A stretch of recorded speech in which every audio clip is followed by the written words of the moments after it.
I'll call the meeting to order. Welcome everyone to the Committee of the Whole meeting of Tuesday, May 7th, 2024. Just a reminder that this is a Committee of the Whole meeting and no decisions will be made here today. There will only be recommendations that will go to our next regular council meeting on Tuesday, May 21st for consideration. A couple of reminders for today's meeting. Members of the media may sit up in the upper balcony at the reserved media table. All other guests, please take a seat in the first floor gallery. If that is full, there is overflow seating on the second floor in the Victoria Room where you will be able to see and hear the meeting. We live stream the meeting on our YouTube channel and the recording is available after the meeting. The meeting is also broadcast Live on your TV, Cogeco Subscribers Channel 10, HD Channel 700, and rebroadcasted on Wednesday at 9 a.m. and on Saturday at noon. Because the meetings are accessible to the public in all of these ways, video or audio recording by members of the public is not permitted in council chambers. This is to ensure that all attendees and those who come to make a deputation feel at ease. Thank you for your cooperation. May 14th is Childhood Apraxia Awareness Day, a day to recognize the many children who are affected by this speech disorder and to raise some awareness of what it is. Apraxia is a motor speech defect that limits the ability of children to form words in their mouths. Their brains cannot plan and coordinate the movements of their lips, tongue, and jaw. It makes it very difficult for children to speak and interact with others. They know what they want to say, but cannot convey those words. Intensive speech therapy can help, but so too can education and awareness of this frustrating condition. In our small way, we acknowledge the toll that receiving such a diagnosis takes, and we hope that through awareness days such as this, more light can be shed on this disorder. The lights of City Hall will be changed to blue on the 14th in recognition of childhood apraxia. I look for a motion for the adoption of today's agenda. Councillor Joyce, Councillor Warren, all in favor? That's passed. Move right into presentation. Sorry, are there any declarations of pecuniary interest on anything on today's agenda?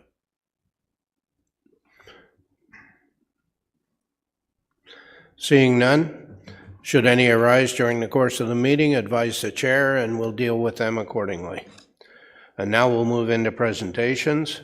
We'll go to Item 4.1, which is Kawartha Lakes Fire Rescue Service 2023 Annual Report Presentation.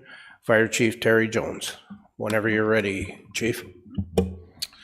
Thank you, Mr. Mayor, Deputy Mayor, and Council. I want to thank you for the opportunity to present our 2023 Annual Report. Before I start, I'd just like to introduce my left and right hands.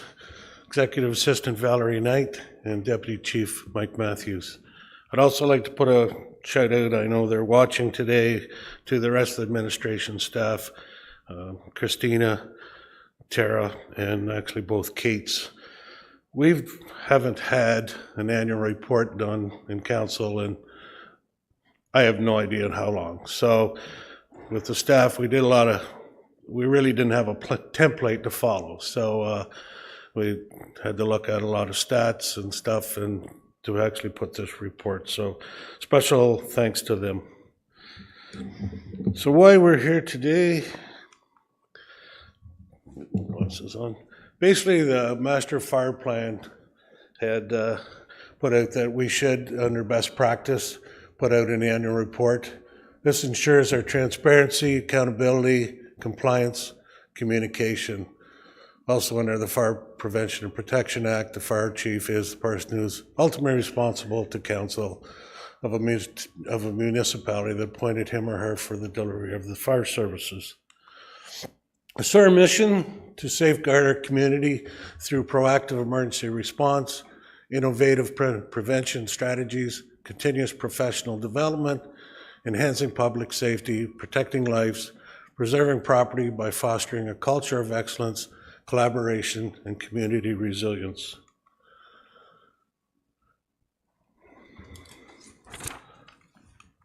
Go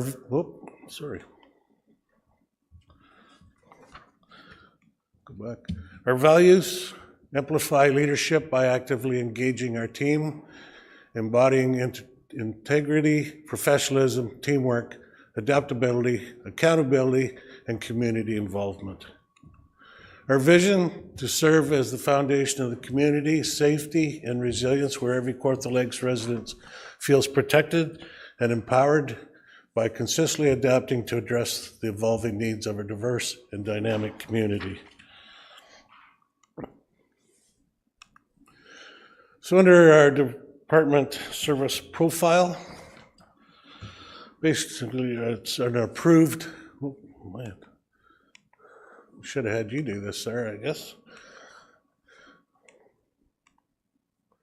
So under our approved department organizational chart, you'll see the fire chief, executive assistant, emergency management, administrative assistants, both deputy chiefs have certain profiles fall under them.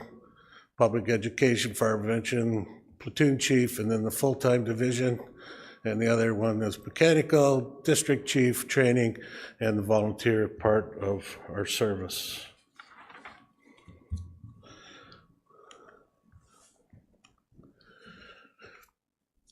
So public education, ideally, this is the first line of defense. Basically, this means this is our education. This is where we go to the public to try to educate them on fire safety. Some of our initiative highlights, you'll see school outreach programs. We have community workshops, smoke alarm campaigns and assistance program. The What 3 Word awareness campaign. Jump into fire safety with Katie. Katie had, which is our public educator, had made a deal with Rogers TV, and she's actually developing her own safety messages that we can play out to the public or whatever. So that's been, she's done a great job with that. Saved by the Beep, that's our annual, that was put out by the province, just started last year, where ideally we test our smoke alarms for 1 day. And unfortunately, I can't tell you what the date is at this point, but she also does public service announcements and any fire prevention week events. So here's basically the stats in regards to our events that they carry out. We have daycare, fire extinguisher training, different schools, open houses, public events, senior station tours. And the biggest thing I want to note here is just on the total number of people we've reached out to since 2022 to 2023, since the hiring of a public educator. So you can see probably roughly around, what's that, close to 6,000 more people we've reached out to in 2023. Our smoke alarm program, ideally we're still kind of in a COVID part. 2023 wasn't very aggressive. We did get out 279 homes between June and September, and there was 102 inspections, voluntary inspections that was requested. This year we are going forward, which will involve all the stations to carry on with our smoke alarm program. Our smoke alarm assistance program, the numbers hasn't changed, but anybody that's not aware of what that program is, ideally anybody over 65 or any disability that may have issues installing their smoke alarms or any other assistance COs, they can contact us and we will actually go and assist them to put that, get them back to the safety which is required.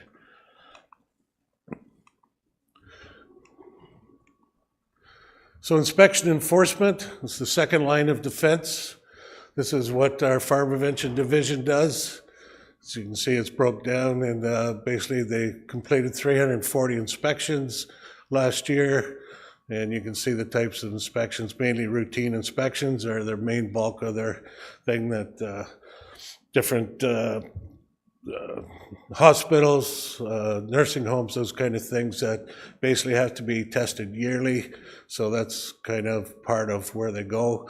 On the other side, you can see the other things except not inspections, but all the permits that are put out there are agricultural permits, record searches, plan reviews, firework permits, and now we're noticing our short-term rental applications.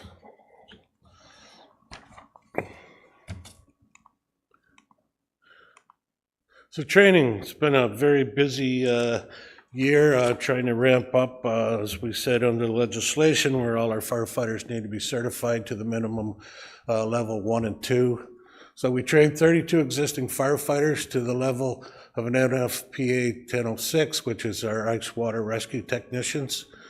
We did elevator training for our full-time staff. We had 20 new firefighters receive our wildland firefighting. 60 firefighters received Farm and Food Care Ontario's awareness level, livestock emergency, and dealing with farm animals on the loose. We also, I know a few of you had attended our OFC's mobile live fire training unit that we got for, I think we had it over 10 days. So we had 295 firefighters go through that. So that was a great asset to our training, basically to allow for the interior live fire training. We had 20 firefighters receive pump operations course. Every year we do emergency first responder with all our staff to be able to attend medical calls. We're also doing the planning and prep for 2025 to meet our certification deadline in 26. So getting a great start on that. You'll see we've already had 154 staff completed testing in some of these levels. So we've got a pretty good jump on it. So that's good news for the training division on that. We also have a mechanical division. Ideally, we have one emergency vehicle technician. So he's responsible for scheduling maintenance of all our fire apparatus, including our light vehicles, boats, ATVs, and you can imagine all the smaller engine equipment that we carry. Our fleet, basically 19 pumpers, a mini pumper, 21 tankers, 2 rescues, an aerial ladder, an air light unit. We have 8 marine units. They're not all considered boats. We have also rafts and stuff, so it's not like we have 8 boats. In off-road vehicles, which are basically ATVs, and 1 rehab unit.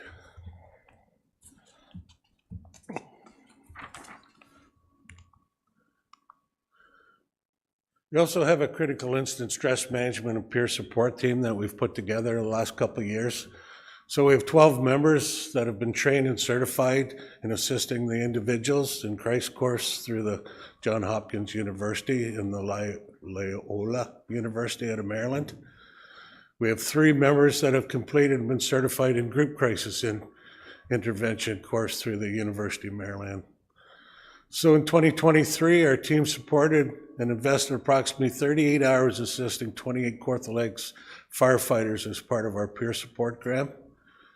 In 2023, we also had 7 hours were invested in group diffuse and formal group debrief sessions, basically reaching an estimated 25 firefighters. We also, last year, we had a deal with Resilient Minds, and we had 150 of our staff go through that course, which is an 8-hour course to better management, occupational stress, and enhance their personal resistance.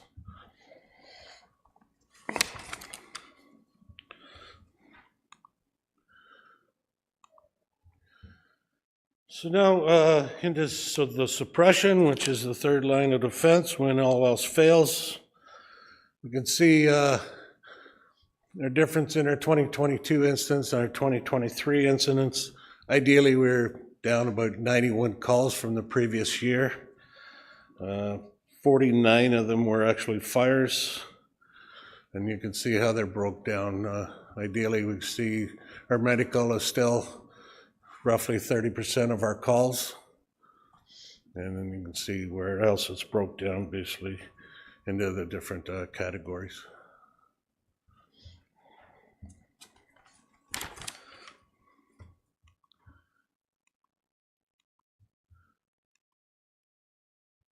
So when we talk about calls, so we ran whatever the number with 2,500 calls. We also don't, I wanted to show here is assisted incidents. Because when we have a call, say like any structure fire, it's an automatically 3-station call out. So only the home station actually gets credited for the call. So you can see our assisted calls. So we had 340 calls added on basically to our original number because these are actual responses out of the halls. So due to our calls being down, our assisted calls are down. But I just wanted to show, because some stations may not get a lot of credit for a first run fire, but they're always there regardless. So.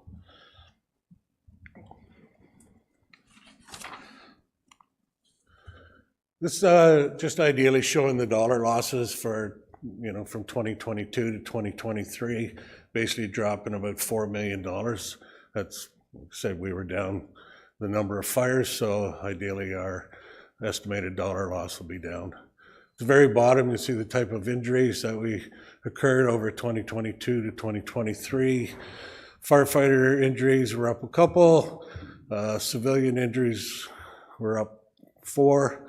And fortunately, we still had 1 fatality to the previous year. But firefighter injuries, though we get a lot of slips and falls, these are actually ones that we would have actually sent somebody to the hospital to be checked out. So there was none of any real concern. There were either exhaustion or just some things that, ideally it's best to send them to the hospital to be on the safe side.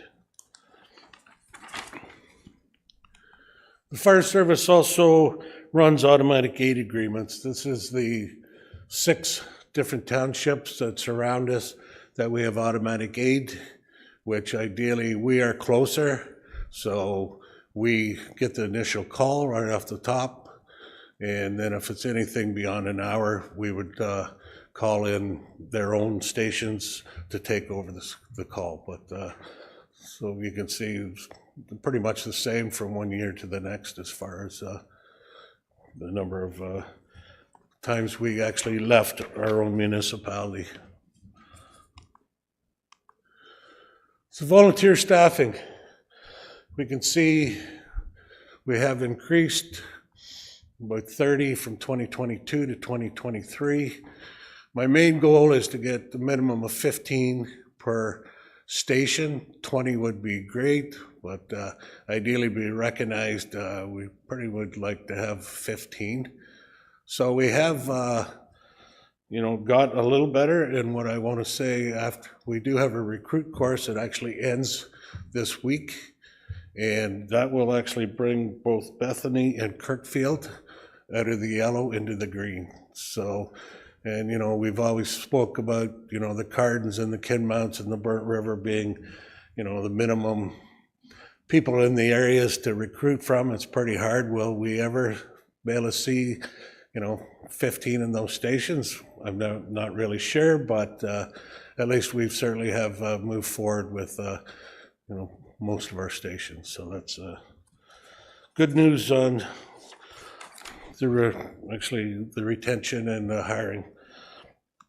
Speaking of the resigned, hired, so every year, ideally, we lose people. So, when I hire 60 a year, doesn't always, as you can see, we hired 61 in 2022, 53 in 2023.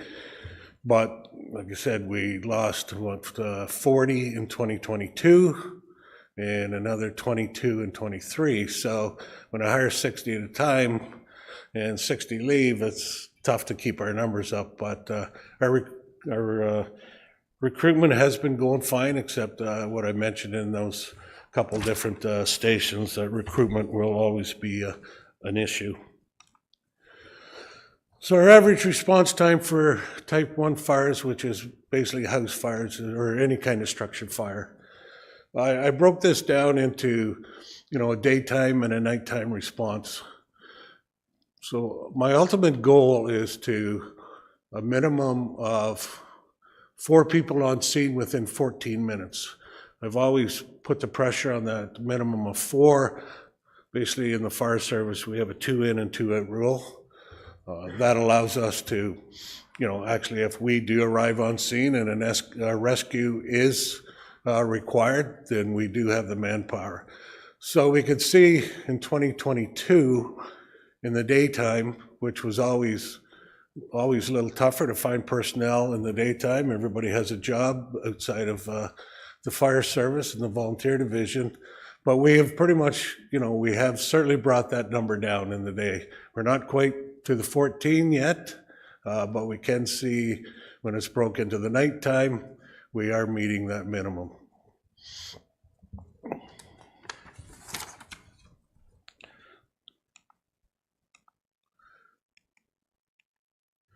This one is a little hard to read, I apologize. Basically, it's the same one I was discussing about early in regards to response. This is broke down per station, and you can see call en route. It's basically the time from when the call goes out till they arrive to the actual fire station. And then the average time of what it takes to get to the call. So some of my concerns in regards to is we've had to extend our areas for recruitment. It used to be, hopefully you lived within that 10 kilometers, but due to the fact we need people, we've had to extend that. So it's not all their time of getting from the fire station to the fire, it's the time that assembly time from when they're called. Because like I said, ideally they're living farther away from the station, so it's taken a little more time. That's something that's pretty hard to really regulate. As like I said, we need people, and unfortunately if they live a little farther, then that's... So if you do review that, it just kind of gives you the idea of what we were looking for there. This page is pretty much the same. The only difference here, these were calls over the 8 miles, where the previous slide was any calls under 8 miles. So it's broke down into 2 different levels of response. If you see the NAs, ideally that just stands that they actually didn't have a first run call to a fire in that year.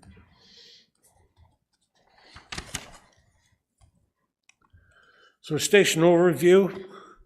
We're not going to spend a lot of time on this. Just I wanted to quickly go through to show you ideally what each station had, and and it also breaks down to the actual number of people that are in the station, how many calls they ran, the assisted other stations. So you see Lindsay full-time. So we have a pumper, a tanker, and we have the only aerial in the city. So ideally, Lindsay certainly runs the most calls, usually well over, I'm going to say, 40% of our calls. And ideally, Lindsay does not go out of the area very often. Case of the Bobcaygeon fire where an aerial was requested, and ideally being their response for Lindsay and Ops, so we usually keep them here in Lindsay. So we also have the volunteers in Lindsay, which is basically they have 21 volunteer staff. So they were called upon 230 times to assist Lindsay, and they also assisted other stations 3 times. Omemee, a little different. They have a tanker. Sorry, their picture for some reason didn't show up, but so they have a pumper, a tanker, a marine unit, and an ATV, and they also truck 2 is just a pickup to ideally support taking the boat or the ATV anywhere, because it's ideally not safe to tow it behind a pumper. 22 staff, 148, and they assisted other stations 8 times. Bob Cajun, same. They also, pretty much every station has a pumper and a tanker. That's the start. Bob Cajun also has a marine unit, 20 staff, and you can see 174 and assisted 9 other stations.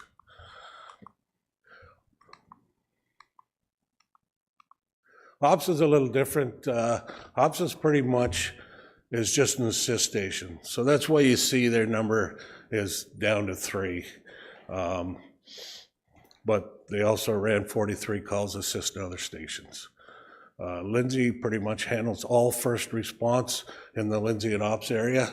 So it's very seldom that Ops actually gets called as a first response. So if you're wondering why that number is so low. Station 5, pumper and a tanker, 63 response, 16 staff, and 12 assists. Emily, same pumper tanker, 70. And they assist a lot with OMIMI, so their numbers are a little high on the assisted. Bethany, pumper tanker, and like I said, they're showing 13 volunteer staff, but ideally that will get up over the 15 after this recruitment. Pontypool, also they have an ATV unit and 74 calls and 14 assists. Jannetville has a marine unit and also an ATV unit, 55 calls. So we have about 9 stations, I believe 9 that are ice water certified. So the ones you see that show that have a marine unit, they're certified to assist in ice water rescue. And the ATVs are just the fact that the number of wildfires that we're getting, also somebody like Pontypool or Burnt River that has them, they're on the railways or trailways, so they not only act as a unit for responding just to grass fires or that kind of thing, we also have the equipment on board to actually pack and remove a patient out of the bush. Cameron, same, 68. Woodville, another one that's showing 16 there. Not sure that's totally right, but we know, oh, sorry, this is Woodville, I was thinking Kirkfield. Kirkfield, same thing, they also have an ATV and a nice water rescue, and as I mentioned, that will be up into the 15 after this recruitment. Carden, we have a mini pumper there, but ideally that will be going out of service. We'll just prefer to keep a pumper and a tanker. We use it there, just we haven't ideally got rid of it yet, but we will not be carrying any more mini pumpers. Norland, same pumper and a tanker. Kinmount, pumper and a tanker. Kobe also, they have an ATV and a rescue unit. I hope you like the red doors because that's kind of a pet project of mine. It was always, my father always said a fire hall should have red doors, so I'm kind of working under his legacy, I think. But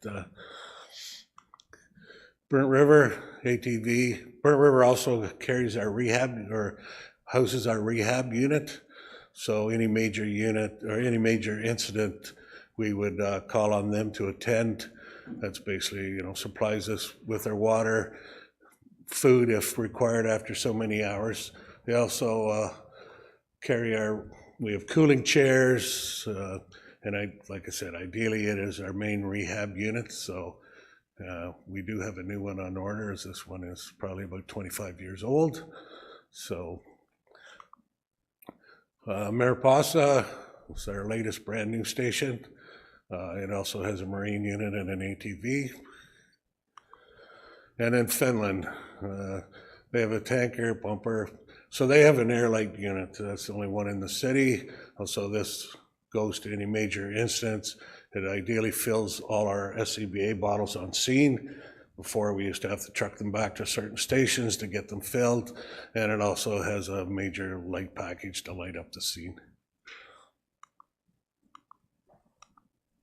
So looking ahead, we remain focused on meeting the evolving needs of our community and advancing our strategic priorities.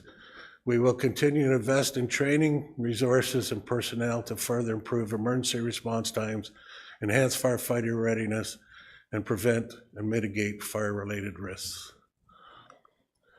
So that's the end of the presentation. I ask council, because this is new to us, you know, like I said, we really didn't have a template to go by, but you know, if there's something in your mind that you would like to see as far as, you know, different types of responses or anything along that we could certainly incorporate into the following year. But like I said, so at this time, I'm open for any questions. Deputy Mayor McDonald. Thank you, through you. Thank you very much for that, Chief Jones. Greatly appreciated. I noticed that you had 17 STR inspections. Who calls you for those, and what are you looking for these inspections? Well, I guess you'd probably have to ask Manager Sloan that. But ideally, I believe we are on the list of, I think, property standards. I'm not sure, but we are on the list that when somebody does request the license, then it is forwarded to our fire prevention division, and they go over to see if it's, you know, the right extinguishers, you know, whatever, smoke alarms, whatever the layout, how many bedrooms they can have in regards to the, you know, windows, if it's in the basement or whatever. Probably just what anything that would fall under the fire code opposed to the building code. So this is probably something that the bylaw has identified that needed to be inspected. Is that true? Yes, it's just like I said, it's part of the licensing that is required. Sorry, I should have went through the mayor to the councillor, but go ahead. Last question is that you see on TV these fire blankets that put fires out. Is that real, and do they work as well as they do? And if so, do you have any? Through the mayor to the deputy mayor, we don't have any. I think they're good, but I also not totally convinced. My concerns, you know, I think it would buy time. Would it totally extinguish the fire? You know, on a pot, on the stove, or whatever. Ideally, you know, just put your lid back on it, turn the heat off. When you put that on, you probably have the chance to maybe spread it more, because you could easily hit the pot and knock it over. So yeah, but ideally, if you did throw it on there, at least you would contain the fire. It's a new project or a new program or device that they've come out with. I can't ideally see it being any advantage to us. I mean, we can go in and, you know, we'll bring the big hoses if we need, but Councillor Joyce. Thank you, Mr. Mayor. Through you, I got a few questions here, and I'm in favor of buying more red paint if necessary. Okay. I like the red doors. I'll put Woodville on the list. And I thought it was a great report for not, you know, starting from scratch. I thought it was a very well done report. My questions are, with resignations, what would be the top 2 reasons for resignations? Through the mayor to you, councillor. I would say lifestyle is number 1. You know, it is a huge commitment, you know, for training and, you know, attending, you know, training and making the calls. And people just, like I said, their family starts to, you know, move in different directions, or people just plain move. Thank you. When it comes to training, just curious, what's the, I mean, it's amazing the training here. I guess 2 questions here. Is our fire service trained up to the various levels, like the number of ice water technicians and all that, to your satisfactory levels? And what's their motivation to train, that extra training over and above? Well, I guess everybody wants to, through Mr. the Mayor to the councillor, I guess everybody wants, it's a safety thing, it's ideally for everybody's safety to be trained.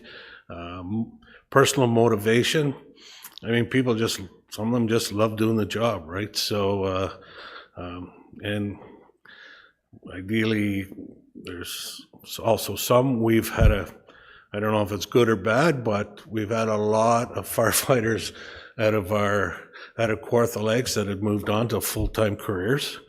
So ideally, they get the training here. They don't have to go to school and spend the 9, 10, whatever thousands of dollars to get their certificates.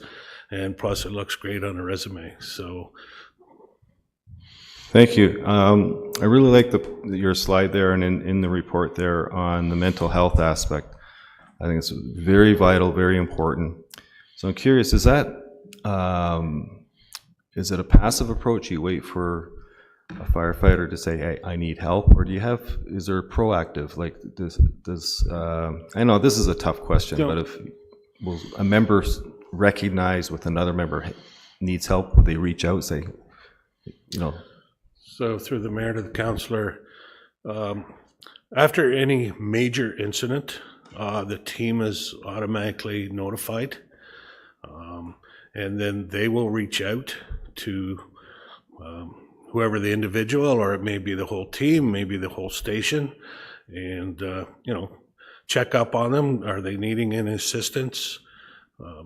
We call it a peer support also, because our goal is, we're a little shy at the moment, but we're working towards it, that we have a peer member in every station. So, they can recognize certain things, if the person, isn't, just has changed his attitude and a little different, that, they may be able to recognize that right off the hop. And by all means, it's open to the firefighter to reach out directly. We also have the EAP program within the city that they're welcome to use also. So if they didn't want to use, through the fire department, they can automatically reach out to the. That's really great to hear, guys. It's really very important. So thank you for that, and no further questions. Thank you. Thank you. Councillor Warren. Thank you, through you, Mr. Mayor, and thank you, Chief, for a great report. On your flow chart, you've got one individual who's in charge of emergency management. So what does that entail? And would that have impact, let's say, on a big fire in Bobcaygeon? Through the mayor to the councillor, as the fire chief, I'm responsible as the CMC for the city. We're going to be discussing that actually in the next presentation. We are meeting our minimums as it is, as far as what's required under the province. And I'm, if I want to let it out of the bag, ideally I'm going to be looking to actually have our own emergency manager for the city. I mean, that will be up to council to decide, but we believe the city is getting large enough that it is actually a role in itself, instead of just ideally me getting by. I mean, I got to give all the credit to Val. She pretty much arranges and looks after most of that on my behalf. Yes, I mean, certainly they would attend any large events, and it's not just, like I said, in emergency management, it's not ideally just the fire service. It could be, certainly a lot of other programs that he or she could assist in. So not sure if that totally answered your question, but. Thank you for that, and I look forward to discussing that further. Thank you very much. Councillor Ashmore. Thank you, Mr. Mayor. To Chief Jones, thanks for your presentation, and I want to thank the fire service for all they do and for the community and for their service as well. Just a couple things. I went out to the mobile training center on north of Cameron there last summer, and it was really interesting, and I think it was great to have that put together. I know a lot of the firefighters were really excited about it, and they liked it. Just a question on shuttle tanker certification. I didn't see it in the presentation, but is that something that we're still working on, trying to get? I know insurance companies are they do ask for it, and people ask for it as well. So are we actively working on that? I assume we are all the time and improving that. Through the mayor to the councillor. So we are tanker shuttle certified. It's brought up, we renew every 5 years, I believe. So as of now, yes, it is. Okay, that's good, because at one time it was just certain areas, but now it's everywhere. That's good. That's true. And then what Councillor Joyce had brought about those who had resigned. I noticed there were 12 that resigned. Do we do exit interviews with firefighters? I know it's not an easy thing going through I don't suppose anybody going through an exit interview, but you learn a lot from it. Do we conduct exit interviews when firefighters leave, and so we can gain some more knowledge as to why they left the fire service? Through the mayor to the councillor. So ideally, when they do resign, there is a sheet that they fill out, which ideally asks for the reasons of why they have left or why they're leaving the department. So most of it's pretty, like I said, ideally the main reasons, either, they're just too busy at work, can't get away from work, or have moved. So, most of the time they're pretty self-explanatory, but ideally, do we do any formal speaking with them? No. Thank you. Thank you. Can I get a motion to, oh, sorry, Emmett. Go ahead. Thank you, Mr. Mayor. Hoping you saw my little hand up there. And through you, Mr. Mayor, to the fire chief, I got a couple of questions regarding shuttle certification, and it's fine for homeowners, but I'm under the understanding through the conversations about the medical center and wellness center in Cobequid that they're not recognized by the building code for fire suppression services, and so they're making them put in these huge water tanks in the ground. And so I'm wondering, I'd like a little clarification from you if I can, because beside the wellness center, there's basically, I don't know, hundreds of thousands of gallons of water in a pond with a $50,000 dry hydrant that was installed there. And that's not recognized as a water source. So I wonder if you just give me some clarification on why that is, what the official reason for that would be. Through you, Mr. Mayor, the councillor. So when it comes to tanker shuttle certification, there's two different options. One is residential and the other one is commercial. So the medical center would be considered commercial, and we are only ideally certified under the residential. So at this point, I mean, we could always move to, I'm sure we'd have no issues reaching the commercial, but ideally at this time, we've just set our level at the residential. I feel your pain. I know we've had this discussion numerous times. Unfortunately, this all falls under the building code, nothing to do with the fire code. So we have no, say in what can be done ideally as far as the fire service. I know that's not the answer you want to hear, but unfortunately, that's where it is. Yeah, no, it's not the answer I want to hear, but, so if you could just touch on the pond, like, the problem with the pond, and I don't know if I've ever got a reason why we can't use the water on site. And the problem with, I understand with these dry hydrants, the taxpayers funded these dry hydrants, and from my understanding is they don't work. So maybe you could touch on that for me? Okay, through the mayor to the councillor. Yes, we have a new program just started because we were having issues finding, I don't know how many dry hydrants we have over the city, but some of them, the maintenance program has not been kept up. And we do have a company now going around to test them all and make sure they're all operational. So that's, I don't know ideally if the one in Kobe is on that list, but I mean, are testing them all at this time. Okay, and finally, just the answer about the pond. Do you know anything about the pond, why it can't be used? Or is that, do you have any information on that? Yeah. Through the mayor to the councillor. So until we get that tested, I mean, I have no reason why we could use water from anywhere. So I'm just wondering if there's something in that pond that we need to relocate the dry hydrant itself just to make it operational. If it's, if it's plugged by weeds or whatever, I really, honestly, I do not know at this time, but I can certainly find out for you. Yeah, that'd be great.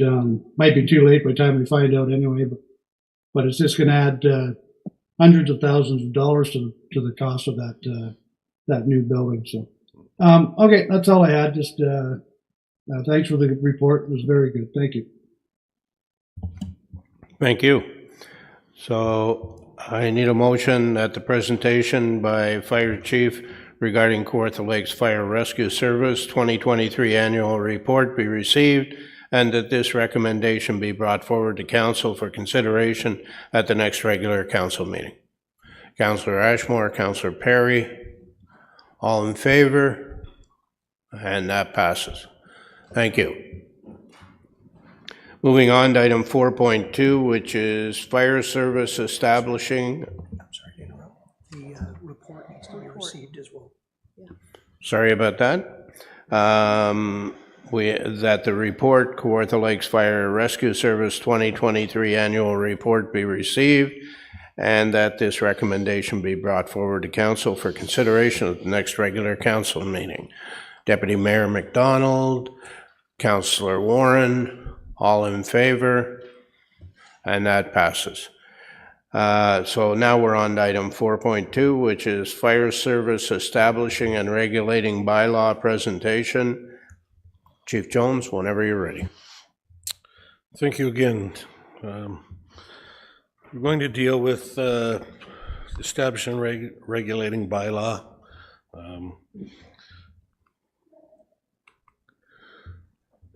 The biggest thing, maintaining and regulating bylaw for the fire service is legislated and mandatory.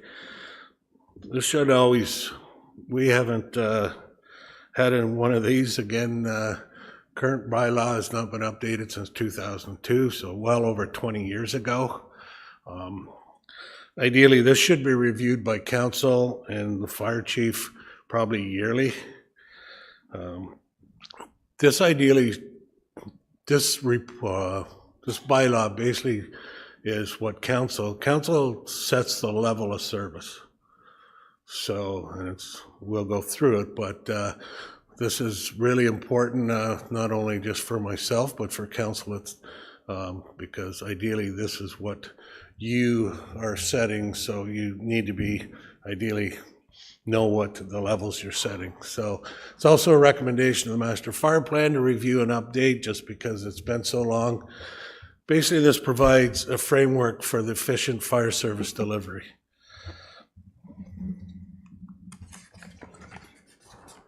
So the purpose, Sheriff's Department operates within a structured and efficient, legally compliant framework, identify pardon me, identifies the core service and the types and levels of service.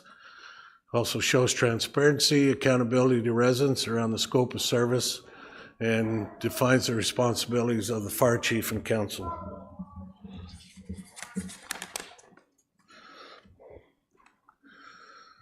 So the establishment of the fire department falls under the FPPA, where it requires every municipality to establish a program in the municipality, which must include public education with respect to fire safety and certain components of the fire prevention and other fire protection services as it determines necessary. Also under the FPPA, it requires the fire department to provide fire suppression services and permits the fire department to provide other fire protection services in the municipality. So under my responsibilities, I'm responsible to council through the CAO as set out in subsection of the Fire Prevention Act. The fire chief shall be deemed the chief fire official of the municipality, shall have all statutory and authority and carry all prescribed duties and responsibilities of the Fire Protection Act. It also gives me the responsibility, the enforcement of the establishing and regulating bylaw and any other bylaws respecting the administration and operation of the fire department. Also allows me to develop, establish, and implement policies, standard operating guidelines, general orders as necessary for the proper administration and efficient operation of the department. As we spoke earlier before, I'm also responsible for the emergency management program. I'm the CEMC, Community Emergency Management Coordinator, and assist with the preparation, implementation, and maintenance of the municipal emergency plan under the Emergency Management and Civil Protection Act. So currently, as we spoke, we are just meeting the minimum requirements under this act. We believe ideally this portfolio is getting rather large, and we should consider moving basically to have our own emergency manager. So we'll be discussing that at a later date. Our department organization, the council shall by bylaw appoint a fire chief who shall be the highest ranking officer and director of the fire department. Council also has a bylaw to appoint 2 deputy fire chiefs to report to the fire chief as the second ranking officers, shall have the powers and perform the duties of the fire chief during their absence.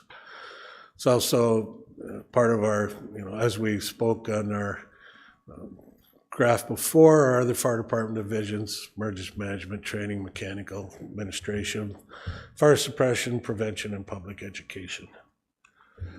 And this is the same chart that we showed in our previous presentation. As you can see, we have kind of went forward, and not that it's passive by any means, but where we have emergency management basically fall under the fire chief. And like I said, at this point in time, that is not confirmed. One of the other major things in establishing bylaw is recovery of our costs. So the corporation may recover costs incurred by necessary actions in accordance with the fees prescribed by the applicable fees and charges bylaw by the applicable fees and charges bylaw of the corporation. So some of these costs that are recoverable as far as the fire department goes, retain a private contractor, we may need special equipment, remove hazardous materials.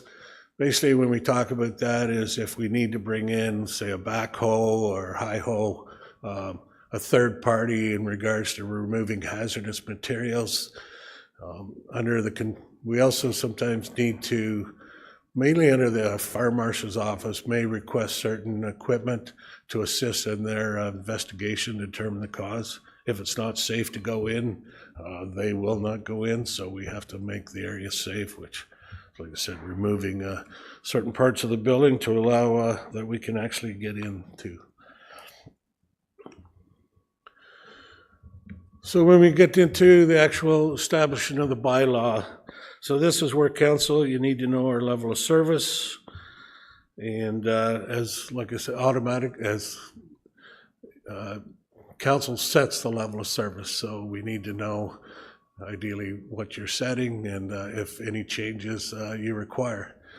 So our fire suppression emergency response includes structural firefighting, both interior and exterior, search and rescue, forcible entry, any vehicle and equipment fires, open air fires, grass fires, emergency medical response under a tiered medical response agreement, and rescues including extrication. We also run special rescue, which is large animal, marine rescue utilizing watercraft. We have water ice rescue shore-based at technician level, hazard materials response operations level, elevator rescue not exceeding operations level. Ideally, that ultimately just means if somebody had actually falling into an elevator shaft, that becomes a different type of a rescue that we wouldn't cover, that kind of considered under trench rescue. So we only deal with getting them out of the elevator.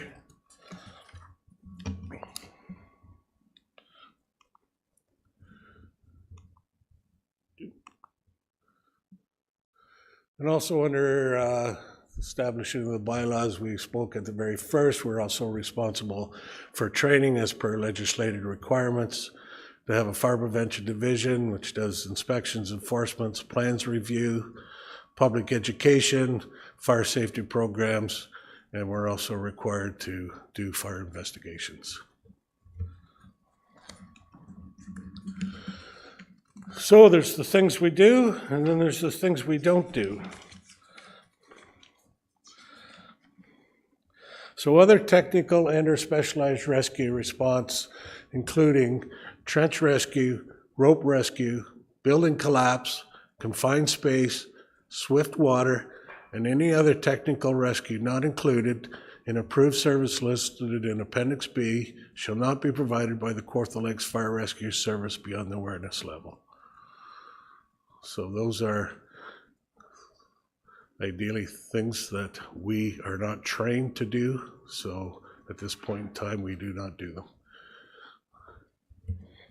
Also, in part of the bylaw too, I don't technically have a slide, but it is in the bylaw itself, is kind of put in there under limited services, which ideally their service we would do, but there is at times where the corporation, we won't hold any liability.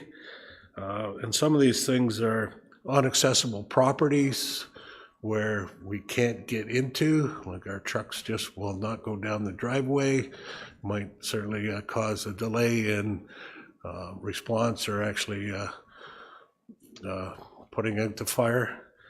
Climate conditions, maybe such as huge snowfalls where our delayed response may be concurrent calls where we have multiple calls on the go, as such as, you know, a windstorm or some kind of a, you know, weather event that went through that may not allow us to get there as quickly as possible. So that's also in the package, but just something that I thought is something that needed to be made aware of. Ideally, that's pretty much all I have in regards to establishing bylaw. I may want to just add, we did not mention everything, but there in this, but in your report, you'll actually see where we have put in there that we will be have tanker shuttle certification. And to Councillor Yo's, you know, comment, if, you know, if council decided we wanted to move forward to, you know, the commercial tanker shuttle certification over the residential, I mean, those are things that, you know, it's your decision of what the level of service that we provide. So I'm open for any questions in regards to the bylaw. Thank you. Deputy Mayor McDonald. Yeah, thank you, through you. Just to touch on this specialized rescue that we don't do, who makes that call, and do we know all these special rescue people and where they are if we need it in the city of Kawartha Lakes? So, well, through the mayor to the deputy mayor, yes, there is outside, ideally the province has several different divisions that in building collapse, even trench rescues that we do have certain even hazardous issues. They're put out over the province. So we would put a call to PEOC, which is the Provincial Operations Emergency Center, and request that, unfortunately, the cost to do some of these things and the lack of, ideally, we don't have that many calls, but yes, we do have people to call. Is there any in the future to have the odd specialist in the city of Kawartha Lakes to cover some of these areas? Through the mayor to the deputy mayor, I've considered at one point in time of training our full-time to maybe some other, say, maybe some trench rescue, just because, not to take anything away from the volunteers, but ideally the major cost in the equipment that is required in the training, when our full-time staff doesn't leave, compared to maybe the volunteers, that investment. At this time, though, we have nothing moving forward. So I would say no in the immediate future, but it is certainly something that we could easily look at or have considered. So, Okay, thank you very much. Councillor Joyce? Thank you, Mr. Mayor, and through you, Deputy Mayor asked my question, and the only other thing I want to point out is I just found a typo in section 3.05. In addition to the fire chief and deputy fire chiefs, you're missing the word chiefs. All looks good. Thank you. Thank you. Councillor Ashworth? Thank you, Mr. Mayor. Through you to the chief. Just a question about I know we're updating this bylaw. It's 20 years old, as you say, and it is 20 years old. We've had discussions about this in the past, and we've had consultants that we've hired, and we usually find the best consultants are our own employees. One of the things that I brought up before, and I'm just wondering if this is something that, as you said, council sets the level of service. Prior to amalgamation and then after amalgamation for a certain amount of years, we had full-time firefighters in Bobcaygeon and Omemee. Obviously, we need to keep full-time firefighters in Lindsay, that's a given. But do you foresee, given our population increase and the big catchment area, that we could maybe perhaps go back to those full-time firefighters in those locations, or maybe another location, maybe Fenelon Falls? Because people have asked why we don't employ full-time firefighters other than Lindsay. That's just a question. What are your thoughts on that? Thank you. So through you, Mayor, to the councillor, yeah, we've not going to deny we got some work ahead of us in regards to all the building and stuff that's going to go on within the whole city. And as of now, I'm definitely not anticipating that we'll have full-time staff in Bobcaygeon or back in Omemee or even Fenelon up to this point. Our recruitment is good in that levels, our response times are good, but yeah, we all know that the city is going to become a lot larger, and we will certainly, and ideally we're kind of reviewing it now almost to get ready to where, ideally Lindsay is up for a new station, where is the best location, to the east or the west? So we're going to have to look at which, that second station will also change response times for other stations. So we got some preparedness to do. Like I said, it ain't going to be in the next couple of years, but we're certainly, even as for council, just for, proven, the increase in costs over, a volunteer to a full-time station is pretty drastic, but if, requires, and that's what we need, then that's definitely what we'll be asking for. So nothing concrete at this time, but we are well aware that things are changing in the city. Councillor Smeaton. Thanks, Mr. Mayor, through you. First of all, obviously, a thanks for all the great report, but a special thanks too for always picking up the phone. Chief, a lot of questions you've answered throughout the year and throughout the weeks, and always available, and I really appreciate that. And one thing that just came to mind, to piggyback a little bit on the Deputy Mayor and Councillor Joyce, I was curious with those other specialized rescue responses that were referred to in your last presentation. You also mentioned with the city growing so much, there might be, in your vision, a need for a full-time emergency plan coordinator staff of some sort. Might that role, should that come to fruition, include some of the liaison work with ministry of these other specializations? Did we catch all that? You're breaking up, Councillor Smeaton. Could you repeat the last part, please? I'm sorry. Just one chief's vision for should emergency and full-time staff. Yeah, it's not working For here. which part of the description, including a lead ministry. Okay. You're breaking up. Can you send the chief maybe the question offline, and he'll get a response to you? Would that be okay? Perfect. Thank you. Councillor Yeo.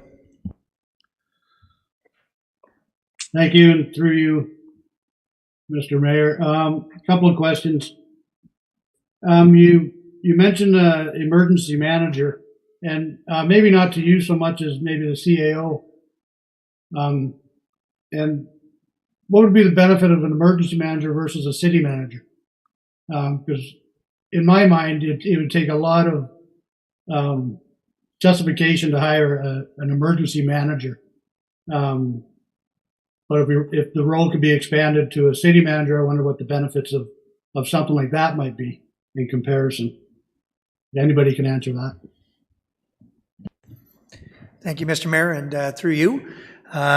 We're seeing, actually, some of the questions that are being asked are showing some of that overlap. Remember that the fire service, their core service, is focused on a particular area governed under that Service Act. The Emergency Management Act is separate and distinct. The emergency manager role right now is almost done by committee, and it's led by the fire chief. And it's more focused on planning and then response when an emergency is declared. So that's the core sort of service for that. There's merit in having a dedicated staff person to even just do the planning, the training, the oversight for that component. The secondary piece is sort of where we don't declare an emergency, but it's not sort of in that core fire service response. And council has talked about it. You're seeing just other weather incidents, things of that nature.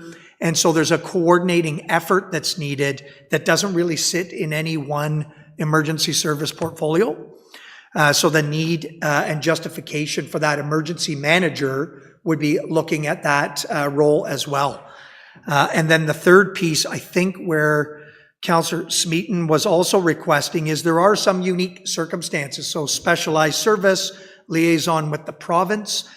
This position would be well positioned to be able to be that liaison off so that the chief isn't responsible for that and the deputies, among many other things. So the business case is certainly, at least in our mind, there, but it will touch on a number of different portfolios. Your other question about sort of how it would sit in the org chart, it would be the equivalent of a city management position. I don't know what the title would end up being, but essentially it would have oversight for those different portfolios I just mentioned. Yeah, that's good, and I understand the job description.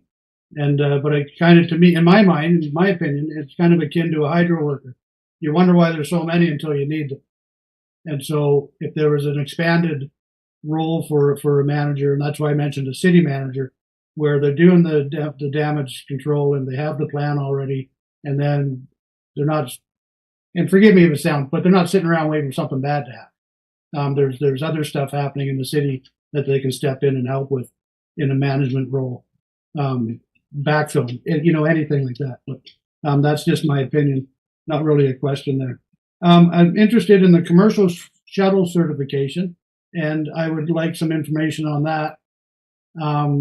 If it would help in these instances like the Wellness Center in Coboconk and Gortha Dairy and Bob Cajun, where they had to put so much money out for these water tanks and stuff. And if it would help alleviate some of those costs in the construction side of what our residents and our businesses are trying to do, then I'd certainly look at footing the cost for that if it'll help them. Again, that you could take that as a request for some information on that at some future date. And I had a question on when we contact the province and these specialized. The chief mentioned the cost of it, so that brought up a question in my mind. If we call somebody from the province and they come out and they help us, are we footing that bill? Through the mayor to the councillor, no, that is it's offered by the province. There is no cost to the municipality. Okay, and thank you for that. It just kind of made my ears perk up there for a minute. And I think the only other question I had was in the bylaw, it mentions the fee for service, and I didn't go into the fee for service bylaw because it's I didn't have the time.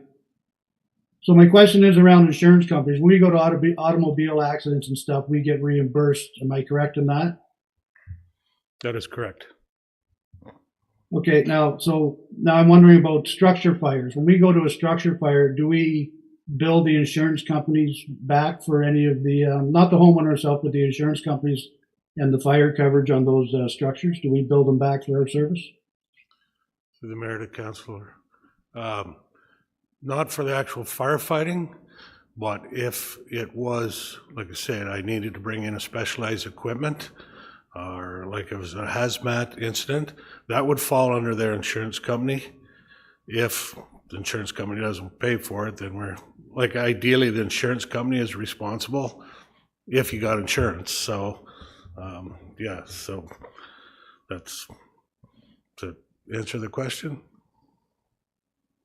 Okay, so now it also quotes the that we're allowed to charge fees under the Municipal Act. So, is there any merit in exploring registering a fee against the insurance companies for structure fires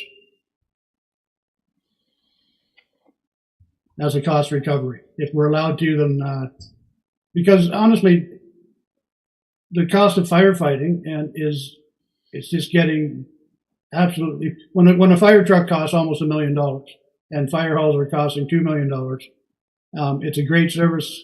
It's just the affordability is outstanding, and so I'm wondering if there's a chance. And I realize I'm rambling on here, but I realize that if we're going to start charging insurance companies, that it's going to affect the homeowners' insurance rates. I understand all that. On one hand, we're getting shuttle certification to reduce insurance rates, and if we start doing this, then it just kind of counterbalance that. But is there merit, or is there the ability to back charge for structure fires, sorry? Through the mayor to councillor, ideally why we charge for MVCs is because probably there would be a large percentage of those people aren't taxpayers in the city. So we, recoup our costs from somewhere that doesn't pay taxes. Really, as far as the fire service, it is municipal funded through the taxes. That would kind of, I am not aware of anybody else in the province that would actually charge, taxpayers to fight the fires, because ideally, I guess, technically that's what they pay taxes for. So it's kind of a little tough question for me to answer, because I really was not sure what the liabilities in the outcry or outfall of, having the taxpayers pay for us to come every time. I mean, we do come if, we will charge you if you're having a fire that you're not supposed to be, but ideally those don't fall under something usually large as a structure fire. Counselor, why don't you Yeah, send and- me that question, and I'll see if I can find somebody to shed some light on it. Yeah, I'll do that, Mr. Mayor. And just in the last note, like, our taxpayers pay for waste disposal as well, but we charge them $25 for a mattress. So it's not unheard of that if we have a fire and we call out the air truck, then we back charge for that air truck. So not for the call itself, but any special equipment and stuff. I understand the fire chief said we do that if we call it from outside for special services, but we also supply special services in the city. And so, I'm just looking at a way to create revenue where the costs are getting exorbitant on the service we provide. And we can't keep hitting every taxpayer for it. And so maybe we hit the insurance companies are the ones who use the service, unfortunately. But it is a reality. It's not the first time we've ever charged for something we already pay taxes on. Thank you. Thank you. If I could just comment on that, Mr. Mayor. Go ahead. I'm just thinking, some of the specialized rescues that we could do, like ice water rescue, would be certainly one. Ideally, these are people probably not coming, are not taxpayers. And, there is a numerous amount of calls for water rescues. I mean, we've had 3 already this spring. So, there is something that's a specialized training that I could easily see, we could somehow go through and actually charge. I know there was a couple of years ago, you may be aware of in Port Perry where, they charged the guy to get him off the ice because ideally shouldn't have been there in the first place, right? So, that may be an avenue certainly could look down. The firefighting part, I'm not sure, but there could be some other areas that we could look at. Thank you. Yeah, appreciate that. Thank you. So I need a motion that the presentation regarding the fire service establishing and regulating bylaw be received, and that this recommendation be brought forward to council for consideration at the next regular council meeting. Councillor Perry, Councillor Yeo, all in favor? And that's passed. I also need a motion that report Fire 2024-001, Fire Service Establishing and Regulating Bylaw be received, that the bylaw being a bylaw to establish and regulate a fire department in the city of Kawartha Lakes and to repeal and replace bylaw 2002-185, substantially in the form attached as Appendix A to report 2024-001 be approved, that the necessary bylaw be brought forward to council for adoption, and that this recommendation be brought forward to council for consideration at the next regular council meeting. Mover and seconder, Deputy Mayor McDonald, Councillor Smeaton, all in favor? And that's passed. Thank you. We'll move on to item 4.3, which is Paramedic Service Operational Key Performance Indicators presentation. Paramedic Chief Sarah Johnson. Did you want to take like 2 minutes so the staff can come down and just join? Sure. They're just coming. Why don't we take 2 minutes while the folks from upstairs come down and join us here?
Okay. Chief, whenever you're ready. Thank you, Mr. Mayor, and good morning to everybody. We appreciate the dedicated time this morning to talk about the paramedic service and specifically to talk about the department's performance during 2023. It's good timing for this morning. Paramedic Week is coming. May 21st to the 27th this year. We'll celebrate the great work that paramedics do in communities, but it's also about promoting the profession and sharing information. So I think this is quite timely to kick off a little early this year. Before we get started, I'd like to introduce some members of our team. Paramedic service is supported by three main pillars. We have operations, which is managed by Stephen Lucas. We have professional standards, which is managed by Jamie Golden. And we have administration, and I'm very pleased to introduce you to the newest member of our team, Renee Ford, who is the new executive assistant for the department. And we have programs that are very important to our service that are overseen by the superintendent group. And we have our superintendent of community paramedicine, Autumn Campbell, here, our superintendent of staff development and wellness, Brandon Ferguson, and we have John Gorniak, who is an operational superintendent, but has taken on some additional roles and responsibilities. We've had some gaps in service and staffing, and John has stepped into those roles and made sure that we're running efficiently. So thank you for all the work in the last few months. Oh, I have this.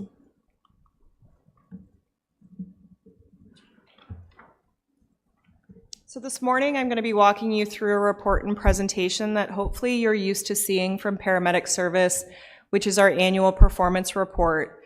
And this was expanded quite considerably a few years ago to include a suite of operational key performance indicators, or we call them KPIs for short.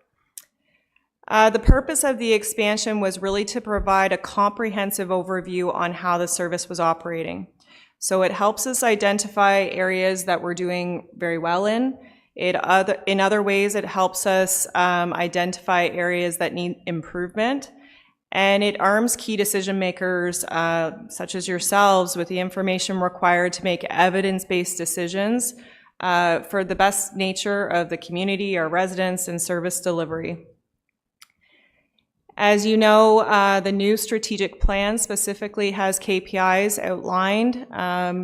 We've talked about some of those advantages, but certainly when we're talking about maintaining open and transparent communications with the public, it helps put everybody on the same page about how the service is operating and ensures the accountability of the stewardship of those community-based resources. So overall, it's a critical component of our business. When we're having a discussion about KPIs, it's critical that we're also talking about setting benchmarks and targets so that we can measure and track our progress year over year. Unfortunately, comparator data is somewhat lacking in paramedic service, but there has been some KPIs that have been developed by the Paramedic Chiefs of Canada and the Municipal Benchmarking Network. So you'll see in the report, and I'll reference those comparators as we have them. There are three main areas of measurement. So how much of something did we do? How well did we do it? And is anyone better off? And this was a framework that was presented at SMT a few weeks ago by our Deputy Mayor McDonald and Manager Steve Babcock. And they're really leading the way on looking and tracking the customer service experience and really enhancing that where possible, to make sure that we're delivering on that last question, is anyone better off? Our report historically is focused in those first two areas of how much and how well, and you'll see during the presentation we've made mention what measure is which. But we're excited to show you how we have further developed and enhanced this report to find meaningful ways for the public to engage and participate and inform our business. So we want to be making sure that when we're setting benchmarks and targets that it aligns with the public's expectation of service. And, sometimes we're on different pages, so I'm really excited to show you how we've evolved our report. So we're going to start with our call volume. So this is all events over the last 5 years, with 2023 showing in the top bar. The yellow and red is our patient-related volume, and our gray, or the gray components, are our standbys.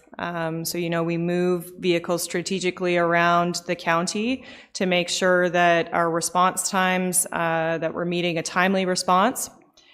You can see in 2021, so it's the third bar down, this one, there was a very large surge in volume, and that was really felt across a lot of paramedic services and really healthcare in general. Appears to be related to the COVID-19 pandemic. And as a result, we had to look for some mitigation strategies. As our crews are spending more time on calls, they're less available for standby. So the take home from this slide is our demand, our patient-related demand, is increasing, and as a result, the number of standbys have decreased. If we isolate the patient volume only, so that was the same data from the previous slide, and we take out the standbys, you can see the actual service demand for 911 calls for our patients a little bit more clearly.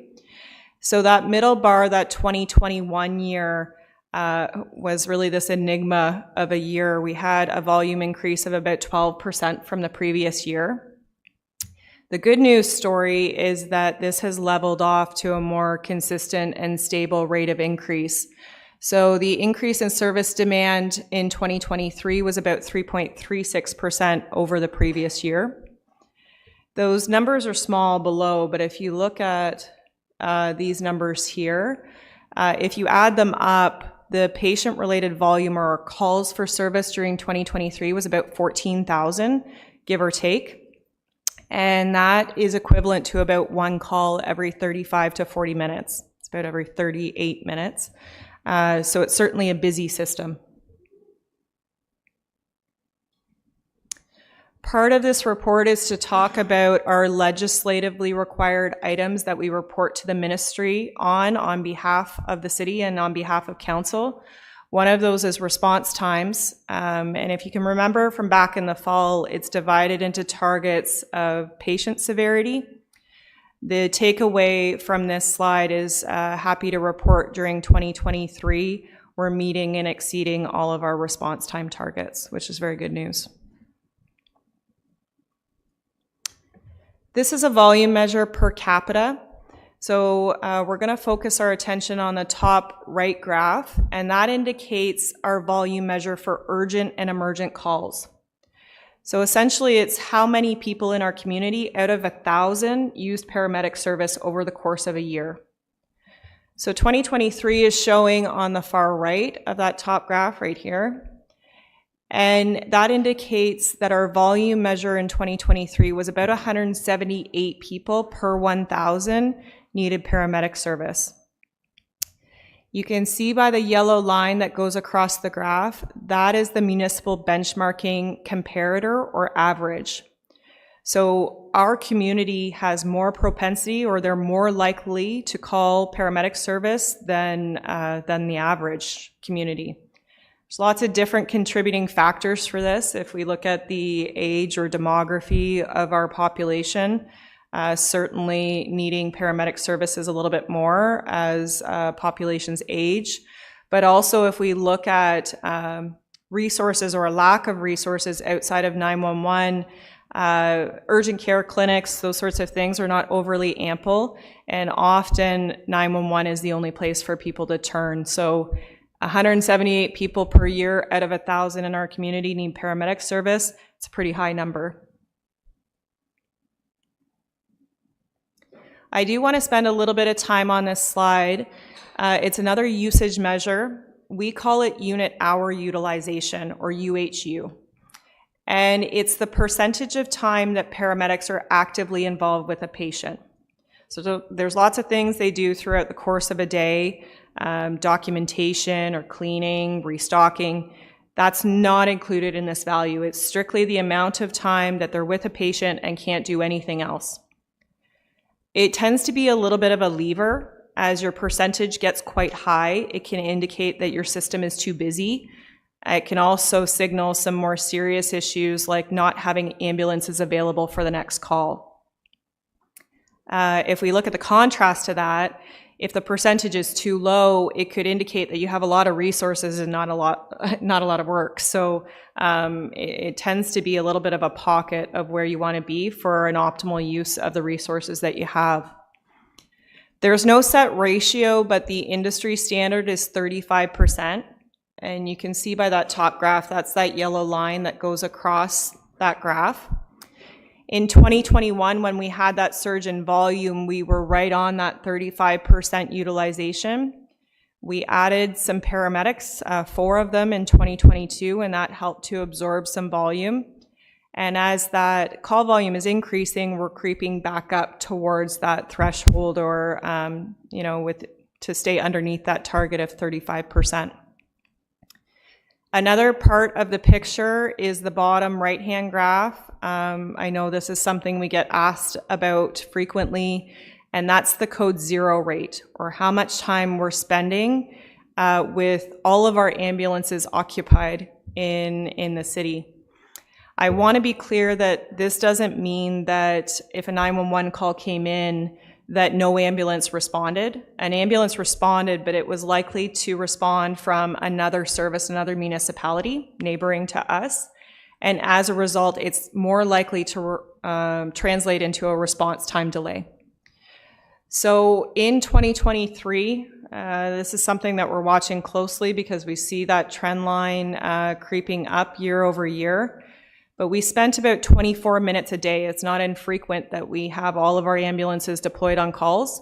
And at about a half an hour a day in 2023, our budgeted resources were not enough for the demand that we had. So that's a takeaway from this one. This is our cross-border volume. So if we focus on the top right-hand graph here, the blue bars indicate the number of calls that we performed in other municipalities over the last 5 years.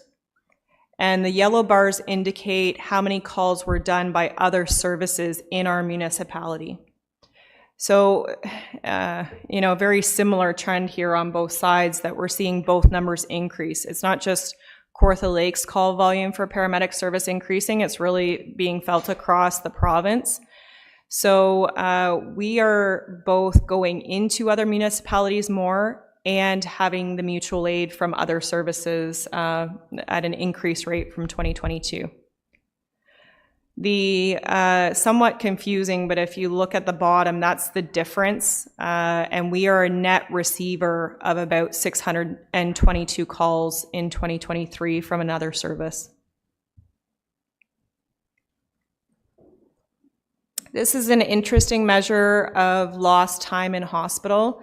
We also use this as a fairly good indicator of offload delay concerns and discussions. And what I want to focus on is that second cluster, this cluster here. So that looks at our average offload time over the last 3 years, with 2023 showing in the blue. And the good news is that that number seems to be holding. Our average time to offload a patient seems to be fairly static from the previous year. But as we're taking more patients to the hospital, our total offload time is increasing. The average time is the same, but there's more patients, so the total time is more. And that's what you can see by that last bullet on this slide, that our total offload time increased by about 12% from 2022, and it equates to about 2,600 hours. And that's 2,600 hours of our paramedics waiting in the hospital hallway, waiting to offload a patient to a bed. I spoke of measures that are worth celebrating. This is certainly one of them. It's the advanced level of care capture rate.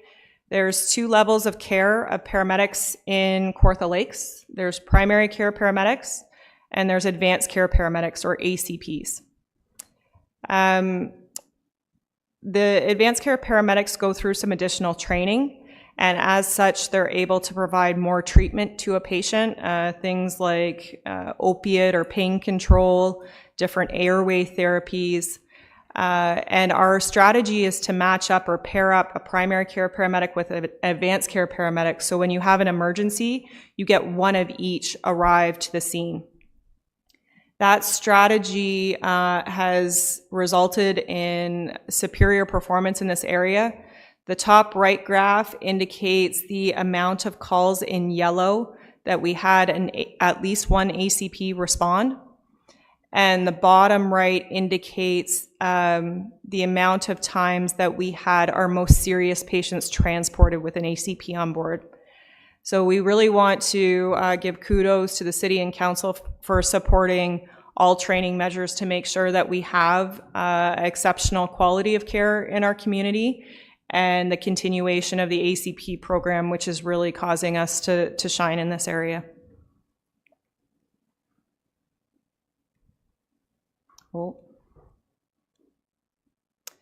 We're going to shift over into finance and funding measures. So this shows three different versions of the measure. The first is our operating cost per capita. The middle cluster is our operating cost per event, or our operating cost per call. And the last is our operating cost per unit hour. So I'm happy to talk about any of these, but for the purpose of this presentation, I'm going to focus on the last cluster, the operating cost per unit hour. So that's over the last 3 years, with 2023 showing in the blue. Our operating cost per unit hour was about $238, which remains slightly below the municipal benchmarking comparator of $241 an hour.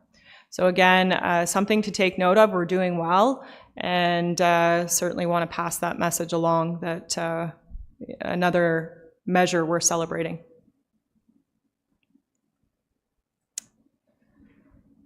This is a busy slide, but we're going to focus on the top right-hand graph.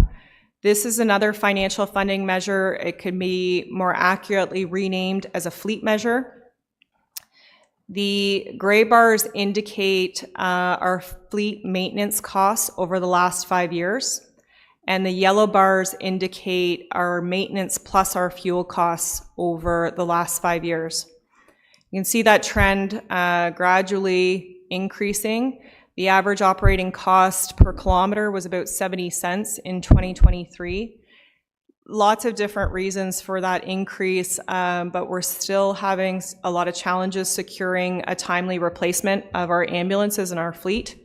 From the time of order to the time of delivery is about 18 to 24 months. So certainly as our vehicles are aging, they're more costly to maintain, and largely attributing to that increase. The paramedic service has started to look at measures relating to carbon emissions. It's fairly static over the last 3 years, but certainly as an emergency services, we shouldn't be exempt from environmental and social responsibility to monitor, evaluate, and mitigate. The paramedic service has already started to implement some measures that are more eco-friendly. We have anti-idling technology in our ambulances, and half of the community paramedic fleet that you'll see driving around, that's an SUV style of vehicle, half of that fleet is hybrid. So certainly something that we're looking at and moving towards where possible. I don't want to spend a lot of time on this slide. Deputy Chief Golden is going to give a very brief update on how we are improving in this area.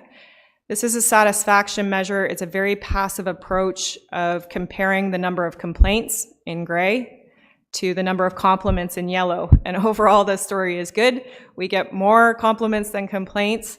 But, you know, if we look at more meaningful measures that engage the public to participate and inform the way service is delivered, this is maybe not the best strategy. So I won't steal his thunder, but he'll be providing some information on how this is improving. The last two slides talk about occupational health and safety and our staffing levels. So what we're seeing in paramedic service is the number or the frequency rate for lost time incidents is increasing. Our number is fairly low when you look at some other departments. The challenge is when our staff are off, they're off for a very long period of time. The number of physical claims to mental health claims is about equal, but it's something that we're working on. Superintendent Ferguson is developed a program that supports employees more efficiently while they're off, to make sure that we maintain contact and that there's positive and productive ways of getting people back to work if it's healthy and safe to do so. From the bottom right-hand graph, that is our average hours per lost time claim. And it's about 1,500 hours in 2023. That's equivalent to about 3/4 of a year. The good news story that we can look at subjectively is those programs, those supportive programs seem to be working. The number has remained pretty static from last year, but something that we're watching closely and looking at some strategies to support our staff better. And the last one we want to look at is our staffing measures. I can summarize this slide just verbally by saying that we added 4 paramedics in the middle of 2022.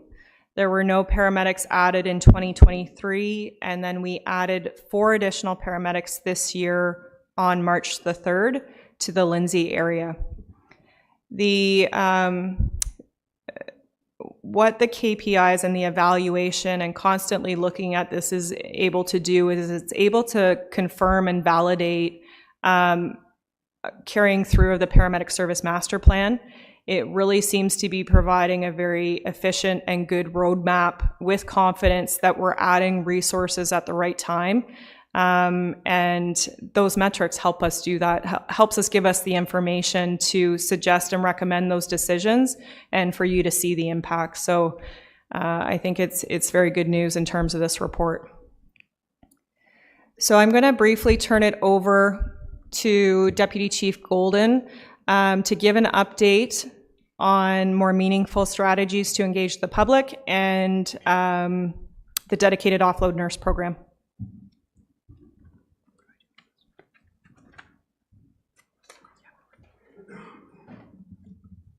Thank you. So the first item that I'm going to speak to was one of the areas where Sarah alluded to that we haven't been doing the greatest job.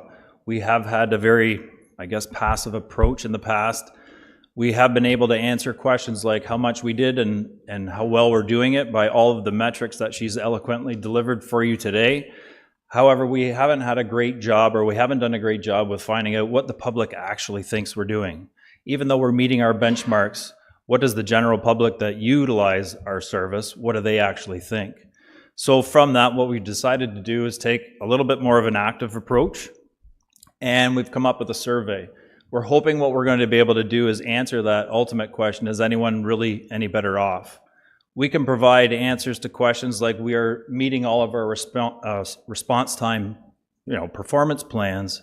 However, what does the public actually think of that? Do they think that that's enough? Are we doing a good job from their point of view? Other items we can look at, how many collisions and things like that, but how well did the public perceive that ride to the hospital and how well were they taken care of? We can report to you on how well we are doing with our medical directives, and we've had no errors. However, does the public feel trusted in and confident in the service that we're actually providing them? So those are the things that we would like to be able to pull from the survey that we're developing. This is something that will take the public no more than 5 minutes to actually complete. So it's very, very quick, very fast. What we're hoping to be able to do is pull some sort of customer satisfaction. What do they actually feel? How do they feel that we're performing out there? Allow them to make comments on things like what type of skills and what knowledge that they were confronted with when the paramedics arrive on scene. What are the attitudes and opinions of the public towards us?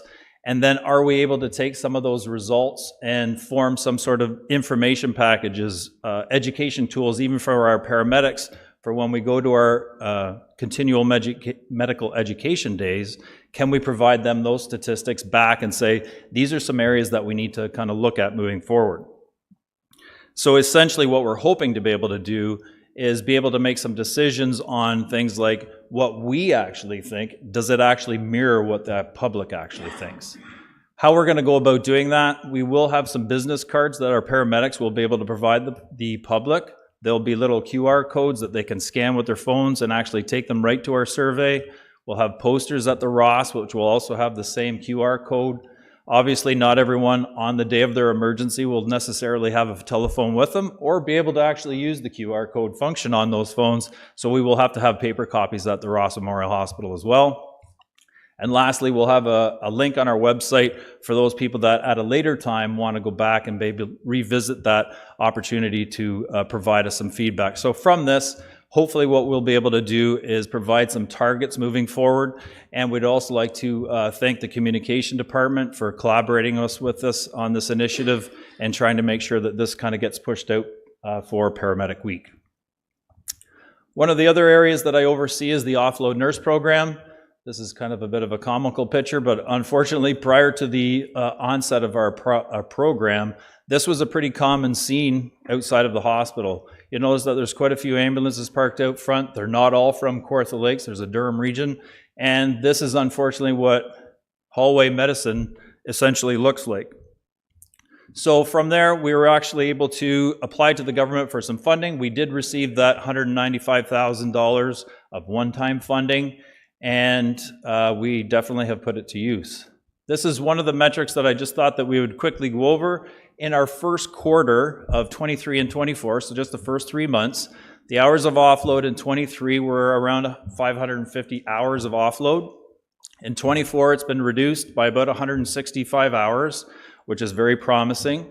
You notice that we've used our ambulance utilization per hour cost, and I've just kind of moved those numbers out to the right-hand column. And if you subtract the 2 years, it looks like we've had a savings around $40,000. If you extrapolate that to an entire year, you're looking at around $157,000, roughly. Now, I just finished telling you that we applied for $195,000, so you're looking at me going, Jamie, your math doesn't work. You know, we were given all of this money, yet it's not really calculating, but that $40,000 or the $150,000 is not actually a savings per se. We've used this number to show you it's that dollar amount or that 165 extra hours that ambulance is actually being utilized in our community.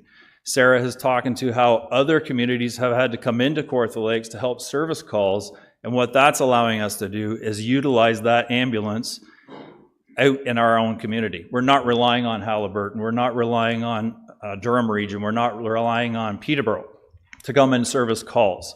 What it's also allowing us to do is to make sure our response times are being maintained and attained. So Sarah just told us that, you know, in 2023, we're able to establish our response time performance plan targets were met and received. A few more metrics, just kind of looking at trends over the last 3 years. So it's showing you in 22 on the far left, all the way to our current year in 24. So this is obviously looking at our monthly offload hours. So the trend is really what I'm looking for. In the yellow bar, you'll notice that our trends have reduced to about 128 hours so far this year. And I've just added April into that, and the trend is still trending low. This next graph is interesting because it's looking at the number or the percentage of time that the ambulances that are transporting patients to the Ross Memorial Hospital end up on offload delay. And once again, you'll notice that our trend is that our percentages are trending downwards, which is good. Our total offload hours for the last couple of years, you'll notice that have been over and in excess of 2,000 hours at the Ross. I'm only looking at Ross Memorial Hospital data. And in this year, if you take our monthly total, which was at 128, and multiply that by 12, we're sitting at around 1,500 hours. So I'm hoping that we'll be able to kind of meet that target, hold on to that target, and move forward. One of the metrics that I've looked at extensively over the last little while is the 90th percentile. What I did here is I looked at the 5 months prior to the inception of the offload nurse program, and our 90th percentile was at about 1 hour and 20 minutes. So at 1 hour and 20 minutes, Our 90% of our offload was at an hour and 20 minutes and below that. The 5 months that we've had the offload nurse program in place, we've reduced that number, that 90th percentile, by 15 minutes. And that's significant for you, because what that's telling you is that that ambulance is back out on the road 15 minutes earlier than it would have been.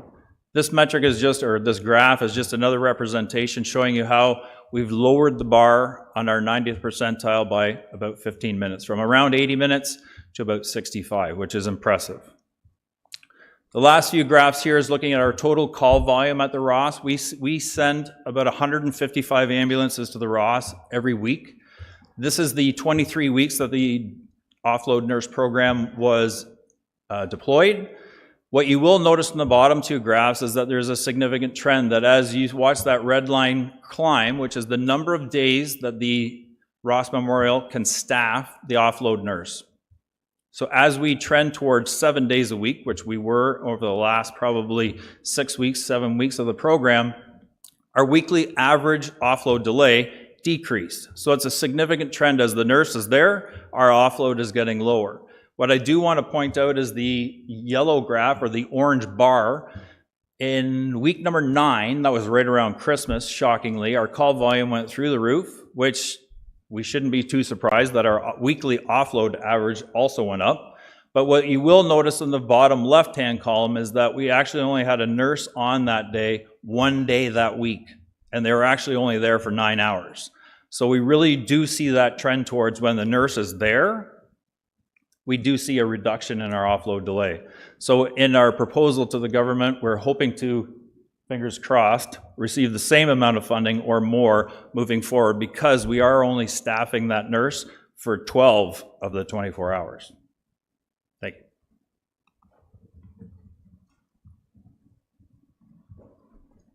So KPIs can be data overload, and it's a lot of information. So I do encourage you to take this away. We haven't covered each metric deeply, so I would encourage you to go home, read it, and reach out if you have any questions. But these are some key findings and key takeaways that I hope you can take with you. Our demand for service has stabilized to a consistent rate of increase of about 3.5% last year. Our resource level zeros are trending up, and we are increasing that system busyness, or that UHU, or utilization rate, is trending back up towards the maximum acceptable level or threshold of 35%. I mentioned that we're seeing through the evaluation of our KPIs that we're really confirming and validating that roadmap. We have a lot of confidence in that document, and certainly happy to answer any questions that you have about that directional document or direction of the service, but it is giving us good information. Our financial performance, our operating costs remain slightly below the municipal benchmarking comparator mean. And again, from our paramedic service master plan, this evidence-driven transformation will be key in meeting upcoming patient care challenges with finite local resources. Our resources are not unlimited. We have to use the ones we have the best we can, and KPIs help us do that. Our lost time injury rates require attention and constant support. Our high quality level of care is something that we all should be commended for.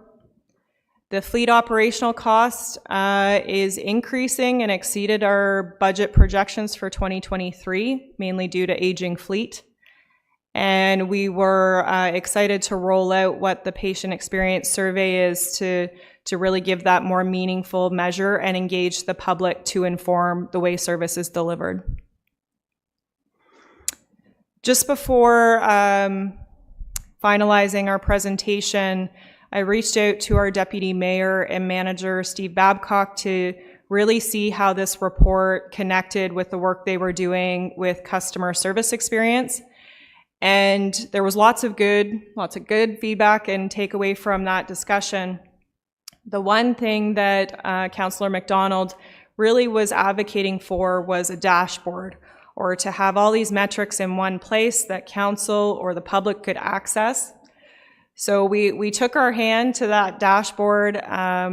This is new for us, so hopefully it's something that's useful and maybe along the lines of what you were thinking. But we're happy to hear any feedback about that, as well as the customer experience survey or just general questions.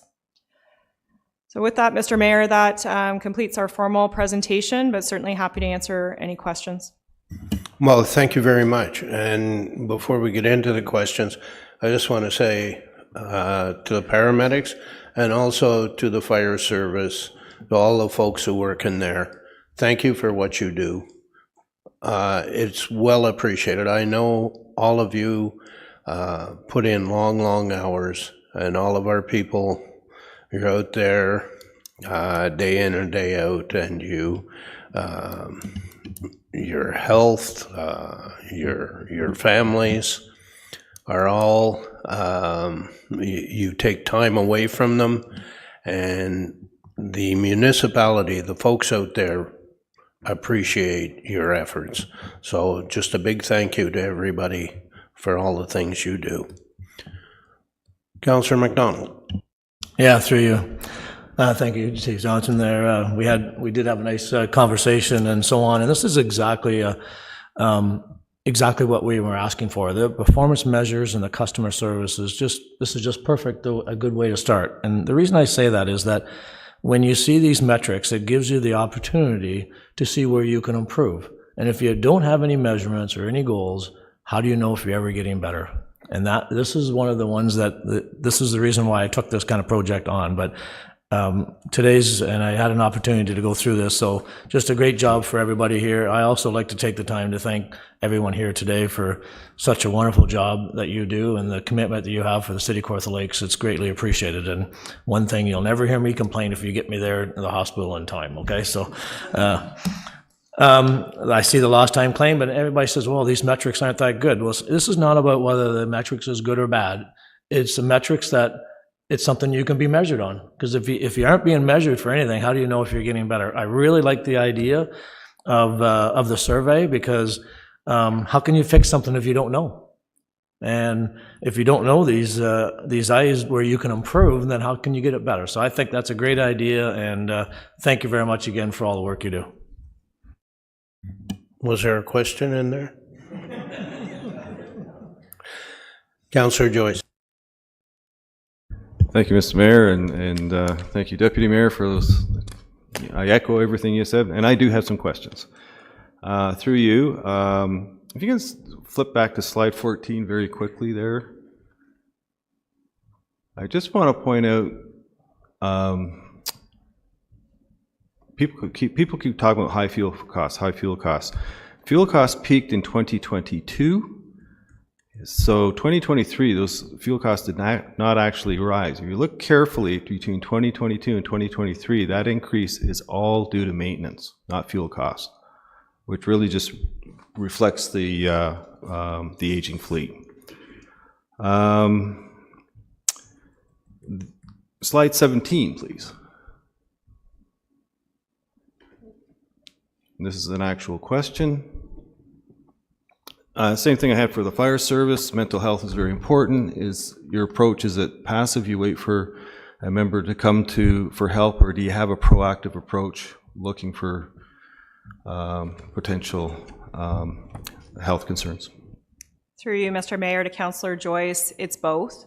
So we also have a peer support or a critical incident stress management team. And that group is responsible for providing proactive education to all of our staff, things like self-awareness, where you are in the scale of how you feel in a day, providing education around wellness and health strategies for shift workers, which is quite complicated and difficult. But there is also a reactive component of that. And the reactive component, we've switched over to something called the Peer Connect app. So we all have access to it, and we can activate our team to connect with any individual within the service for any critical incident, or probably in the more common case, it tends to be cumulative stress. So it's not just that one call, it's the call after call after call that tends to have that cumulative impact. And up to all of us to kind of recognize and check in with each other on how we're doing and recommend them for support and other services, which are a host of, to support that person to be healthy and well to come to work. Thank you. Of course, I love metrics and data. Compared us to provincial average, you've compared to provincial averages in some cases. Be interesting to see a provincial comparator here as well. And through you, Mr. Mayor, I agree it would. The comparator data is slim, so we've included that where there is a comparator. In this case, there's not. And that's back to the Paramedic Chiefs of Canada, the Ontario Association of Paramedic Chiefs, to advocate for standardized metrics so that we can compare and see how we're measuring up and really recognize if it's more systemic here locally. Thank you. And last one is slide 23, please.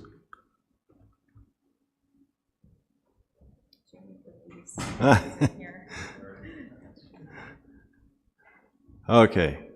Going to slap your wrists a little bit here. That middle graph on the top there is misleading because it doesn't start at 0.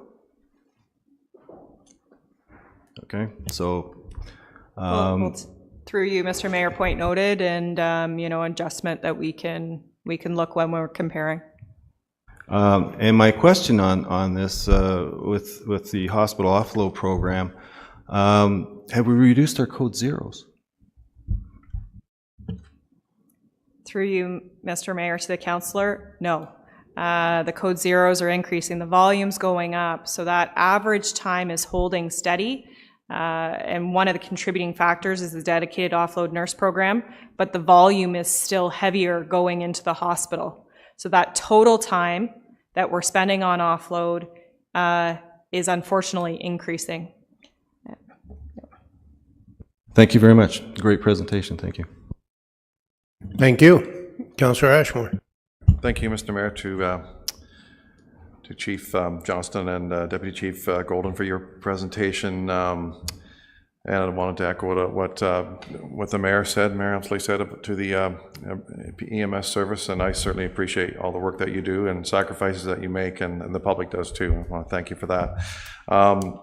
So having an appreciation of what I wanted to at least experience this, and I appreciate you coordinating this, was to actually go on a shift with the EMS, which I did last June at the Bob Cajun station. So I was there with paramedics, advanced care paramedic Michael and paramedic Karen, first name basis here, and it was great.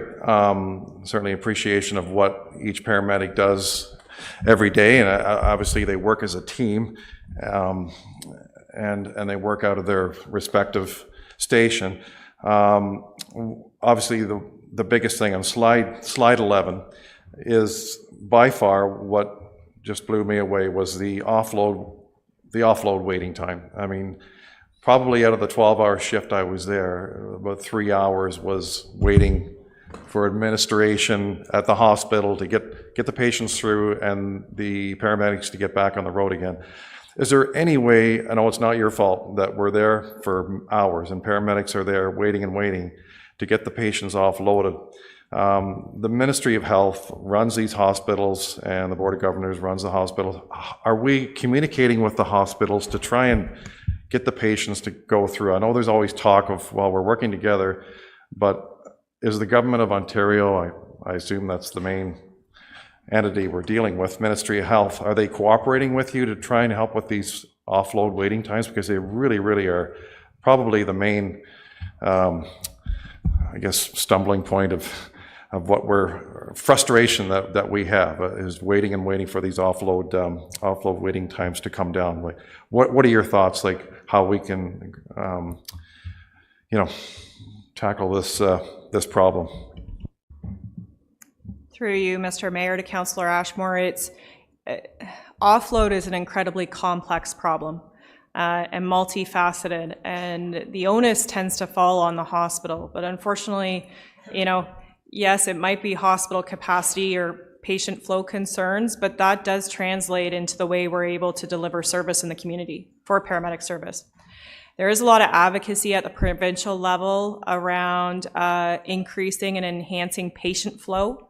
So how a patient flows, it's not just that intake point, it's really a domino effect down the line.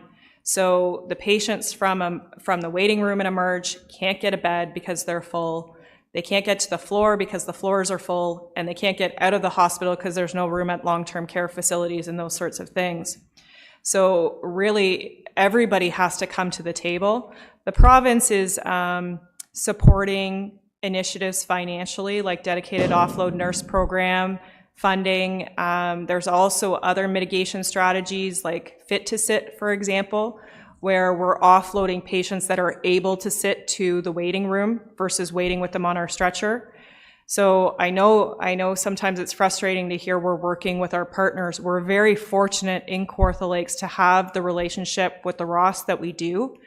It's information that's shared on the board of directors at the Ross about these numbers. And I would say that the 2,600 hours looks astronomical. If we look like a comparator like Peterborough County, for example, their number is about 10,000 hours. So when you're looking at a percentage of your available resources or your available paramedics, you're now getting into this insane number. So lots of different things we can do locally and provincially, but certainly we lean back to some of our council and mayor, CAO, to bring those discussions forward to the forums that they have a voice in as well. Okay, thanks. And finally, just the last quick question was, quite a few of the stops were at long-term care facilities. And do you work with the long-term care facilities? Are they, for lack of better words, stepping up to the plate and assisting us financially? Because most of the calls, I assume, are to the long-term care facilities. At least there were when I was there on that one day, but that's just one day out of hundreds of days, many days of the year. But do we actively work with long-term care facilities, regardless of their size, whether they're partnering with us to try and get the patient flow moving better? Through you, Mr. Mayor. It's a good question, and no, there's no formal funding relationship, financial. Certainly there's conversations with long-term care facilities, mainly around patients moving to the hospital.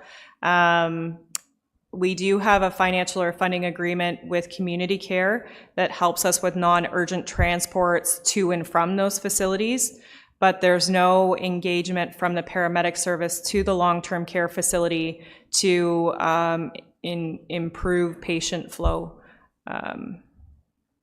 at this time. Okay. Councillor Perry. Thanks very much, Mayor. And I'm simply conveying a question from Councillor Smeaton, who is experiencing technical difficulties. Councillor Smeaton would like to ask, when you mentioned the increase in zero wait times, is across the province suggest call themes, if you will. Is the opioid crisis a key piece of this equation? And if it is, Councillor Smeaton says he realizes the community response unit is relatively new as a strategy, but do you see evidence already to feel confident that could help alleviate emergency room wait times? Through you, Mr. Mayor, to councillors. That is also, there's a lot of layers to that question, but I would say overall opioid-related calls are increasing slightly. I wouldn't say they're static. There is some increase noted, but where we're seeing a more dramatic increase is more mental health and addiction-related calls across the board. So homelessness, mental health-related calls, intoxication, drug use, etc. Our community paramedic initiative, working with Kawartha Lakes Housing, those mobile clinics are providing a lot of support in our community on Tuesday and Thursday afternoons, and have noticed an impact to being able to support those patient populations better. So the short answer to that is yes. And the longer answer is that more mental health and addiction-related calls across the board, to and including opiates to a smaller extent. Not too sure if that answers the question, but happy for a follow-up if there is one. I see a thumbs You up got from a Councillor thumbs up, Sweet. Yeah, so we're good. Councillor Warren.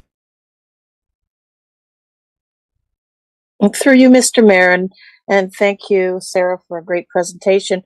Just on the community care issue, we brought community care on board to alleviate some of the ambulance use to, non-emergency doctors' visits and things like that. So you said there was a contract. So if they were coming from a long-term care facility, wouldn't the long-term care facility pay for that community care transport?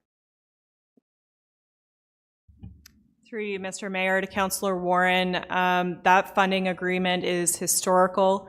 It works through the paramedic service because it directly improves our ability to respond to 911 calls. So if we're not occupied doing transfers back and forth to long-term care, we're more able to respond to emergencies. So if community care wasn't doing those calls, most of them would fall to paramedic service. And because of that, it's been a very efficient partnership with community care to help out in that regard.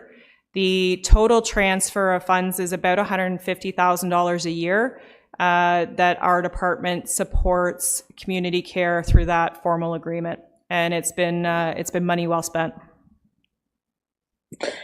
Yeah, I realize that. Yeah, thank you for that. I'm just wondering above and beyond that, if it wasn't an emergency that they were going here, there, and everywhere, but the actual long-term care facility pays for that when it's not an emergency. So that's my question, more so than, yeah, I was there when we brought that in, and it's wonderful. It frees up our ambulances, but just seeing how that's evolved. I know there's a charge if it's, for the ambulance. So I was just wondering, do we recoup some of that from community care through, long-term care facilities and such? Through you, Mr. Mayor, to the councillor, we don't at this time. There is an agreement between the Ross Memorial and community care to also move patients, non-urgent patients, from hospital to home or hospital back to long-term care. So there's a couple different partnerships that are happening in the community, but not directly from us recuperating the cost, us being paramedic service, recuperating the cost from long-term care facility. Sorry, you're not. Okay, at all. Okay, thank you. Thank you. So we need a motion that the presentation by Paramedic Chief regarding the paramedic service operational key performance indicators be received, and that this recommendation be brought forward to council for consideration at the next regular council meeting.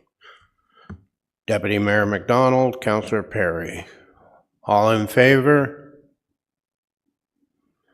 And that's passed.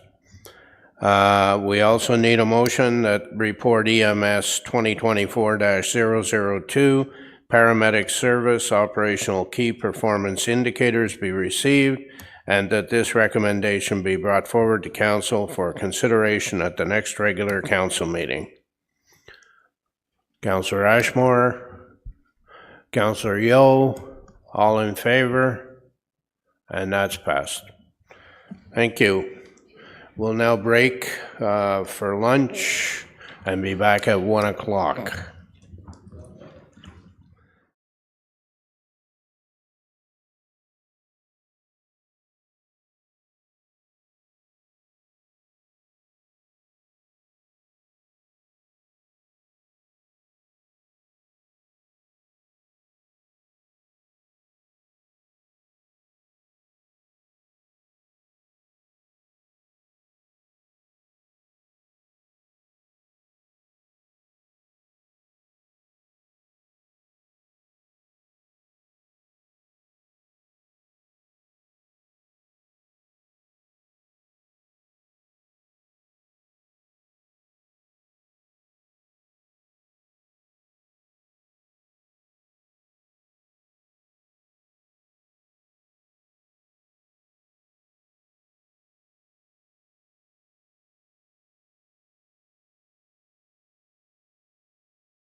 Order.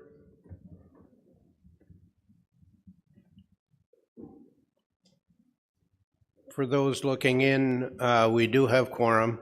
We have Deputy Mayor McDonald, Councillor Ashmore, and Councillor Joyce here. And zooming in is Councillor Warren, Councillor Smeaton, and Councillor Yeo. Councillor Perry will join us shortly. I want to welcome everyone to the Committee of the Whole meeting of Tuesday, May 7th, 2024. And just a reminder that this is a Committee of the Whole meeting and no decisions will be made here today. There will only be recommendations that will go to our next regular council meeting on Tuesday, May 21st. A couple of reminders for today's meeting. Members of the media may sit in the upper balcony at the reserved media table. All other guests, please take a seat in the first floor gallery.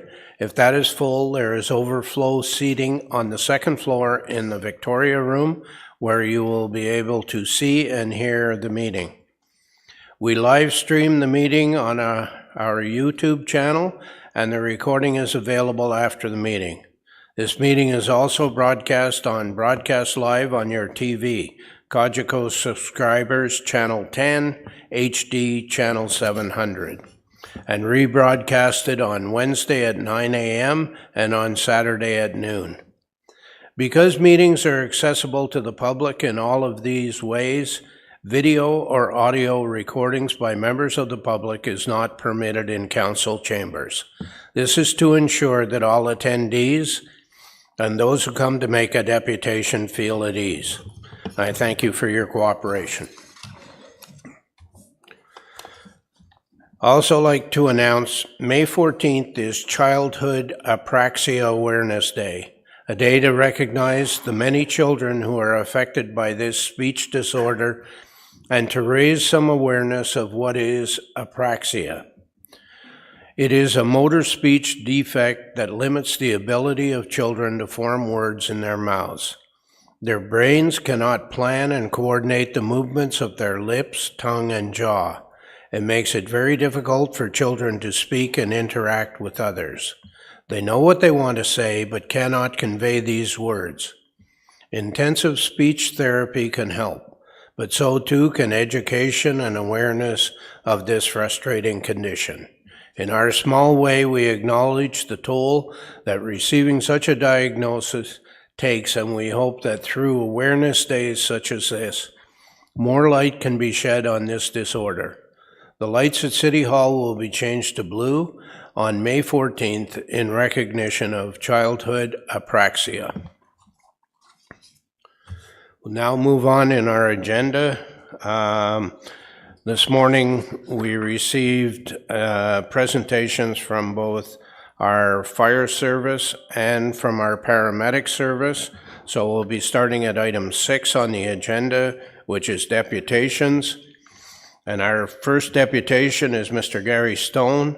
It's a request to purchase a portion of the road allowance adjacent to 49 Gardner Shore Road.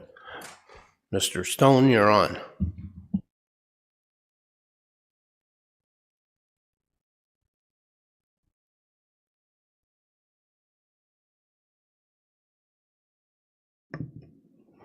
Good afternoon, Mayor, Council, and members.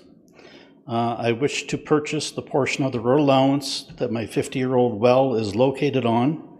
Gardner Shore road allowance is skewed, and many properties on the road shown as being encroaching surveys done by Co-Fisher show the road allowance to be in the wrong location. City staff, engineer, public works, and lands management also believe this to be true. By granting this request, there will be no difficulties experienced by the city as a turnaround will continue to exist with adequate room. That's it? Good. Questions or comments from council? Oh, you got off the hook easily. Your property, you're looking to have your well brought back onto your property. Yes, sir. And you and I have visited there with land, as you said, land management, engineering, and public works. And I think everybody came out, agreed that by doing what you're requesting, it would not impact on city operations in any way. Is that correct? Correct, sir. And you won't be taking over any of the property that the city currently uses as a turnaround? No. Thank you. Thank you. Just a second, we'll get a motion to receive your deputation. Councillor Warren, Deputy Mayor McDonald, all in favor? And that's passed. Thank you for coming. Thank you. Our next deputation is Mr. Troy Karkulis on the collection of fees under bylaw 2014-255 being the mandatory collect bylaw. You have 5 minutes. Mr. Mayor and Council, good afternoon. You've all should have received a black folder I supplied, which has everything I'm referring to in it. Today I'm here speaking regarding bylaw 2014-255, a bylaw requiring connection to the City of Kawartha Lakes water and/or wastewater. Today I'm requesting exemption for all residents from Section 2, where they're being billed the mandatory connect fee. I request this based on residents not receiving the benefit City of Kawartha Lakes uses to justify these charges. Justifications have been, number one, increased property value. This is a utility. It has nothing to do with my property value, and if the City of Kawartha Lakes feels it does, they should be content collecting more of my property tax if MPAC feels the same. Or actually go one step further and say this charge of my property makes it worth less when compared to others in the same area that are not paying the additional fee. Number two, reduced insurance due to fire protection. Since the area I live in is water shuttle certified, there's no insurance savings for me or others, as the fire hydrants are for water main maintenance use only and not suppression use. They do not meet flow or spacing ratings for the fire use. I included supporting documentation in the package. As with every other city, of course, City of Kawartha Lakes residents, we all pay for fire protection on our tax roll. Number three, access to dependable water service with guaranteed water. Access to water, I question, in my situation is over 200 feet from my home on the other side of the road and will require a long service at the owner's expense. Last estimate for this was $25,000. How is this accessible? If there was a curb stop on my property, then maybe it'd be accessible, but as the bylaw stands right now, all costs are required to be paid by the one requesting the water. The water is also not guaranteed, and you will see this in bylaw 2021-162, section 3, included in your package. Number four, environmental concerns with water quality on private systems. The Committee of a Whole report that's included in the mentioned packages mentions of how there was health issues with private wells. This is a reference to Canada, not specifically the City of Kawartha Lakes. If this was such an issue, we should be investing far more money in running more water mains and getting all the residents off of wells. Number five, charges help reduce financial pressures on current users and keep it fair for all residents. The fees I am charged reduces the financial pressure of the users of a user-funded and supported utility. Why am I and others expected to pay for a utility we're not using and have no benefit from? And if we ever require it, the resident will be responsible for paying all fees required to install it. During my drive here today, I drove past about 30 homes on Highway 7 by Elm Tree Road. None of those homes are paying the mandatory connect fee, even though the water main passes all those residents because the water main is referred to as a transmission line there to Oakwood. But the reality is, if any one of those residents wanted to connect to it, as long as they made the application and paid the fees, it would be done, just like the resident did at Highway 7 and Taylor's Road. So I ask again, how is this making it fair to charge me, but not charge others, but they can hook up if they desire? I also make this request based on past practices where City of Kawartha Lakes made exemptions in Bobcaygeon and Omemee. The current residents would be exempt from the bylaw when new infrastructure was installed and the residents had a private system already in place. These references are included in your package. In reality, all residents would already have their own systems in place before water or sewer line came in close proximity to their home. So all existing residents should be exempt from paying the fees until connected and a burden on a user-supported system. Included in the package, you will find references to the Municipal Act and its regulations, and where a written request must be made for any water service, as well as the City of Kawartha Lakes requiring an application to set up a utility account. Yet I've done neither of these. In fact, I've sent letters requesting the opposite, and I still receive a utility invoice. I also need to address a statement that has been made in the past by city staff. The statement was, I do not have kids, and I still have to pay the education portion of my taxes. Well, the fact is you can't compare the two, because one is a tax, and the other is a utility invoice billed to a select 133 residents. Put it on the tax roll as a water infrastructure fee, and all residents will be equal at that time. In the committee of a whole report that I've included with you, you'll see 133 residents are being charged a mandatory connect fee representing about 0.31% of the operating budget. It could be a little different now with inflation, at $58,381.92 annually. The utility has approximately 13,000 users on the system. If you take the 58,000 and change divided by 13,000, it's 4.49. $4.49 more annually is what a user of the system will be required to pay if you took the non-users off. Works out to 37 cents a month or less than 2 cents a day. In closing, I ask how this charge is keeping it fair for all residents. How is selecting 133 residents to be charged a fee for utility not receive fare? It's discrimination by location. And if you refer to the red tab in the package I gave you, you'll see an aerial map that shows how there's two homes side by side in Oakwood. One pays a fee and one does not. Thank you. Let's see if there's any questions. Councillor Joyce. Do you want to give me a motion to receive the deputation first? Yep. Okay. Seconder? Councillor Ashmore. Go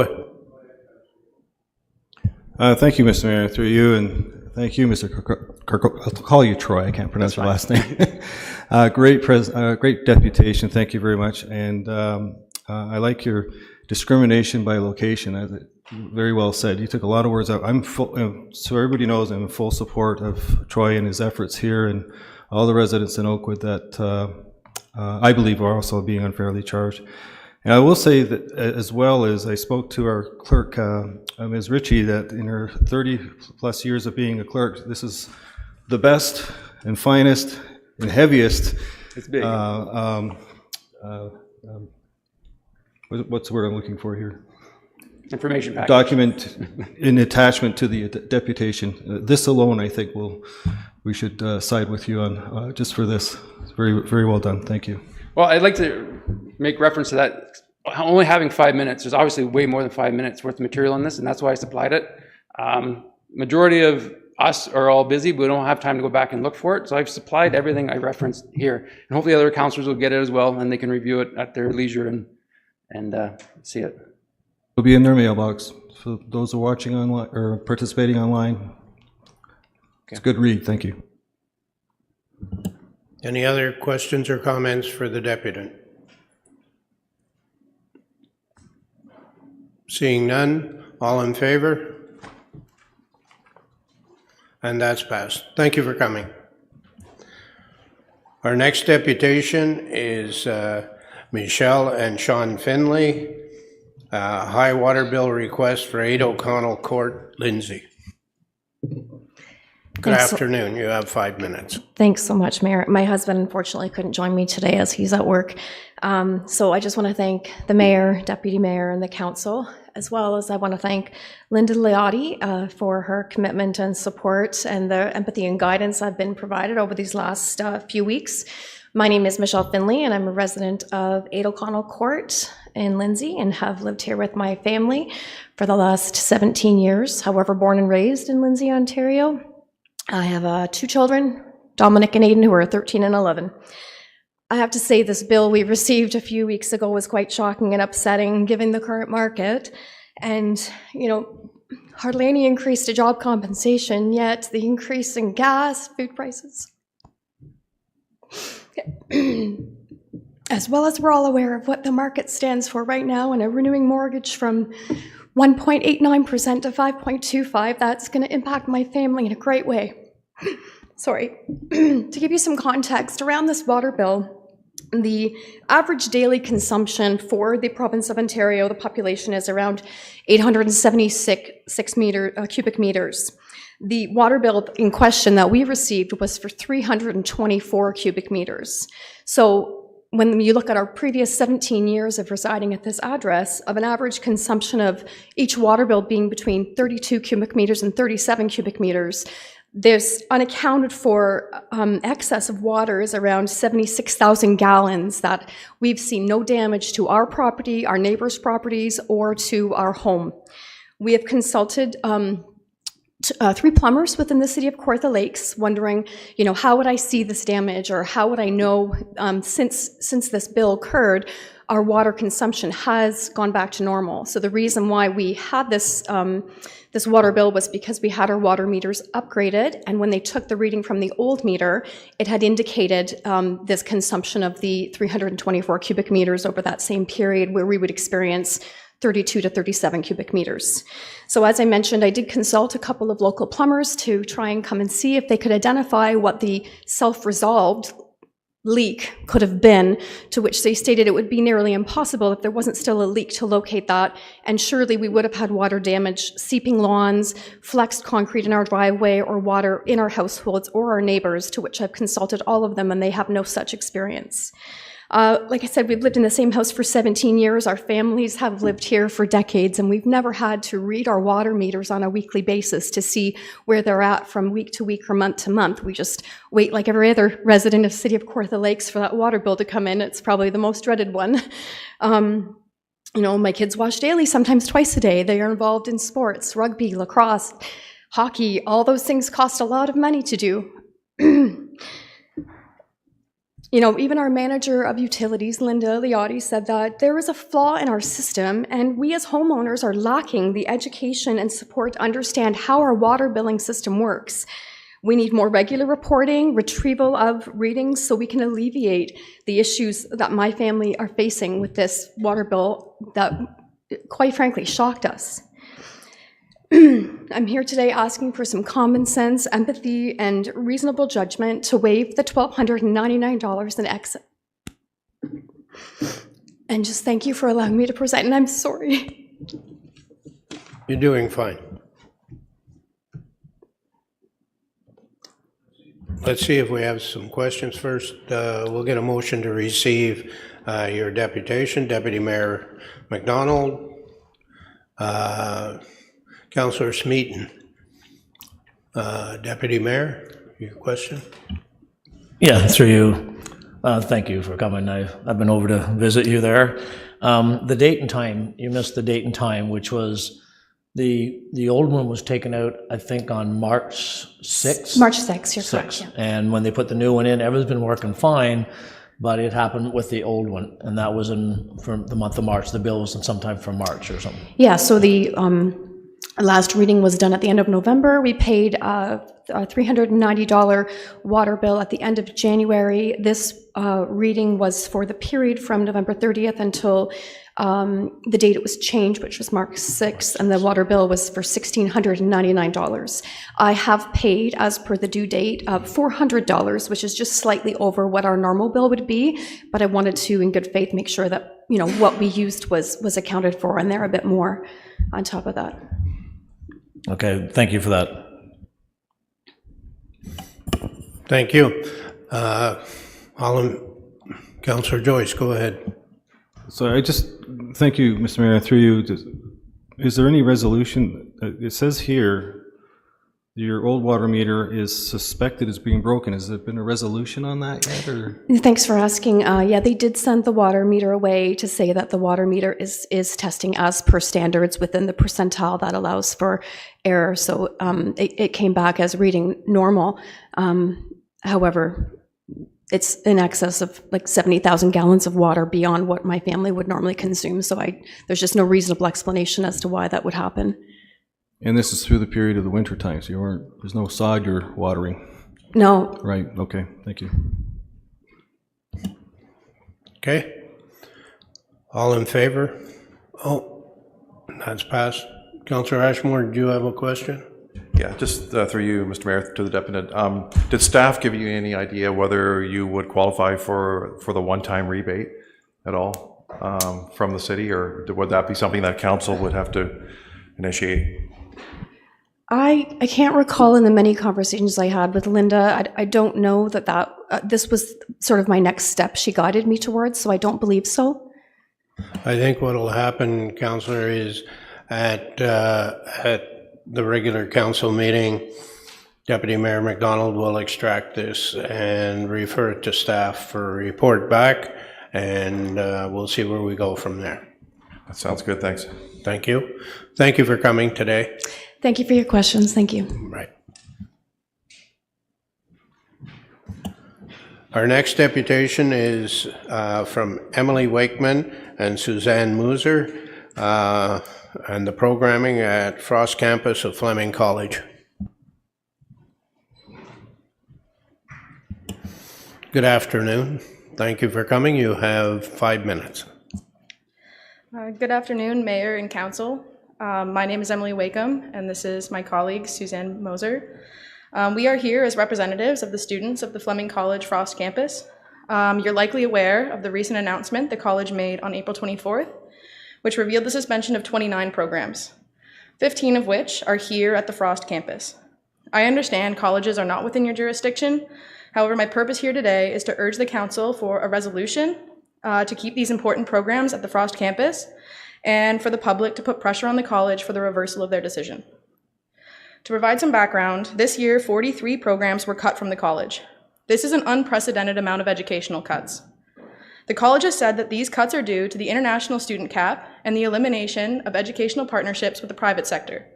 However, this rationale does not fully justify the extent of these cuts. Even programs not open to international students, such as Conservation Environmental Law Enforcement and Fish and Wildlife Technology, have been suspended. However, Advanced Water Systems, which primarily cater to international students, remain untouched. Kawartha Now stated, the college can always choose to find efficiencies within the college other than cutting academic programs and services to students. However, it appears it is only considering cuts to academic programs. The lack of transparency surrounding the decision-making process have left students and the union questioning the integrity of these decisions. At Frost Campus, we offer programs that you will not find at any other college in Canada, especially to such high quality. This is supported by McLeanseducation.com, who states, Fleming College has more graduates working in the environmental and natural resource sector than any other college in Canada. These decisions not only undermine the identity of Fleming College, but they also jeopardize the number of qualified people working in the environmental natural resource sector. Fleming College Frost Campus has been in Lindsay since 1973. For over 5 decades, Lindsay has thrived as a college town, experiencing benefits including economic spending, a more educated workforce, and accessible post-secondary education, which has enriched the community and fueled its growth. While there are no official numbers, the union estimates a total loss of 1,200 students in the next 2 years. This will have a major impact on the community as students spend on average $20,000 a year in Lindsay. That's tens of millions of dollars lost from the local economy. This will also have an impact on local businesses who rely on students to fill part-time positions and contribute to revenue. This is supported by the 2018 Economic Impact Fact Sheet. Losing such a large portion of the student population at Frost Campus may result in small businesses closing, which would be a major loss for the community. Reduced program offerings will encourage residents to seek education elsewhere, hindering accessibility to post-secondary education. Having a wide variety of program offerings in town draws people from around Ontario. Suspending half of these programs will push people out of Lindsay. The loss of these programs jeopardizes the environmental stewardship of our region. Graduates from these programs play a vital role in organizations like Kawartha Conservation, contributing to the preservation of our natural resources and the economic vitality of our community. Without the expertise of these graduates, the sustainability and the beauty of the Kawartha Lakes is at risk, which contradicts the Kawartha Lake Strategic Plan that emphasizes a healthy and growing economy and aims to support environmental sustainability and resilience in the community. Like many others, I was drawn to this town by its charm and the promise of quality education. It is really devastating that my time here has ended so suddenly. My plan was to continue here for another year to take the Environmental Technology program, the continuation of the Technician Diploma. However, the program was suspended after my acceptance. I never would have come to Fleming had I known I would not be able to take a 3rd year, and many other students are in the same circumstance. This has completely disrupted our educational careers. And these sudden changes have affected students in other ways as well. We have signed year-long leases, turned down job prospects, and haven't applied to other programs, as our assumption was that our acceptances would be honored by the college. All this to say that we, the students of the Fleming College Frost campus, have an immense sense of pride in our campus and our community. I urge this council for a resolution to keep these vital programs at the Frost campus to support the economic prosperity and environmental sustainability of Lindsay and the Kawartha Lakes. Thank you for your time. Thank you. If you just remain there for a minute, please. Can I get a motion to receive the deputation? Councillor Smeaton and Councillor Warren. Councillor Smeaton, you have a question. Thank you very much, Mr. Mayor. Through you, we'll just do a quick check here. Are you hearing me okay? You're doing much better than this morning. Okay, I switched locations. First of all, I just want to say congratulations, ladies, on a beautifully done articulation of why, although this is not municipal jurisdiction, it is certainly a municipal issue. So very, very well done. You can add urban forestry, GIS, and heavy equipment to your list as well of extremely high domestic student enrollment programs that were cut. I had a question for you. The cancellations were made on April 24th, and there was an open house on April 20th, where a large number of parents and students toured, even accepted meal plans. Do you happen to know of any of your peers or yourselves who have found themselves in a situation where they've signed a lease for residents in the city itself, but have been accepted into a now cut program? Yeah, so I am in that situation currently. I was planning on returning to the environmental technology program, and so I actually signed a year-long lease and I'm moved into that house already, and I know everyone that I'm living with, as well as many other people in the technology programs, are in the same boat. Thank you. Councillor Warren, did you have a question? Yes, I did, through you, Mr. Mayor, and thank you for coming. That was a great presentation, but however sad it is. You quickly went over the reasoning that the college is giving. Could you reiterate that again about the two different areas? One was international, and then I didn't quite catch the second reason. It was the elimination of educational partnerships with the private sector. So can you, okay, what kind of partnerships? So I just trying to get a fulsome idea of it's coming down to dollars and cents. So if you have further information on that, I'd appreciate it.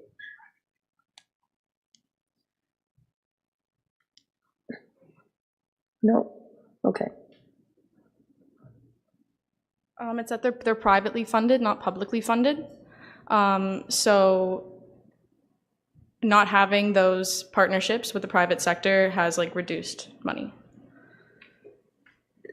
So all of a sudden they've stopped funding. That's a very en masse. That just seems so odd. Okay. Thank you. Yeah, sorry. I'll let other people ask a question. Yeah, going forward, I think this is a huge issue that needs to be addressed through economic development and other factors besides the environmental part of it. I took courses there on the environment, so I know it's ecosystems management and that sort of thing. So I'll let other people ask questions, and then I'd like to make a motion. Thank you. Councillor Joyce. Thank you, Mr. Mayor, and through you. I was actually at the open house. I think I went to every table and talked to the profs there and a lot of students, and 4 days later it was a shock. Can you run those numbers by me again? Like, how many students are we going to lose? I have your sheet here, but it's a great sheet.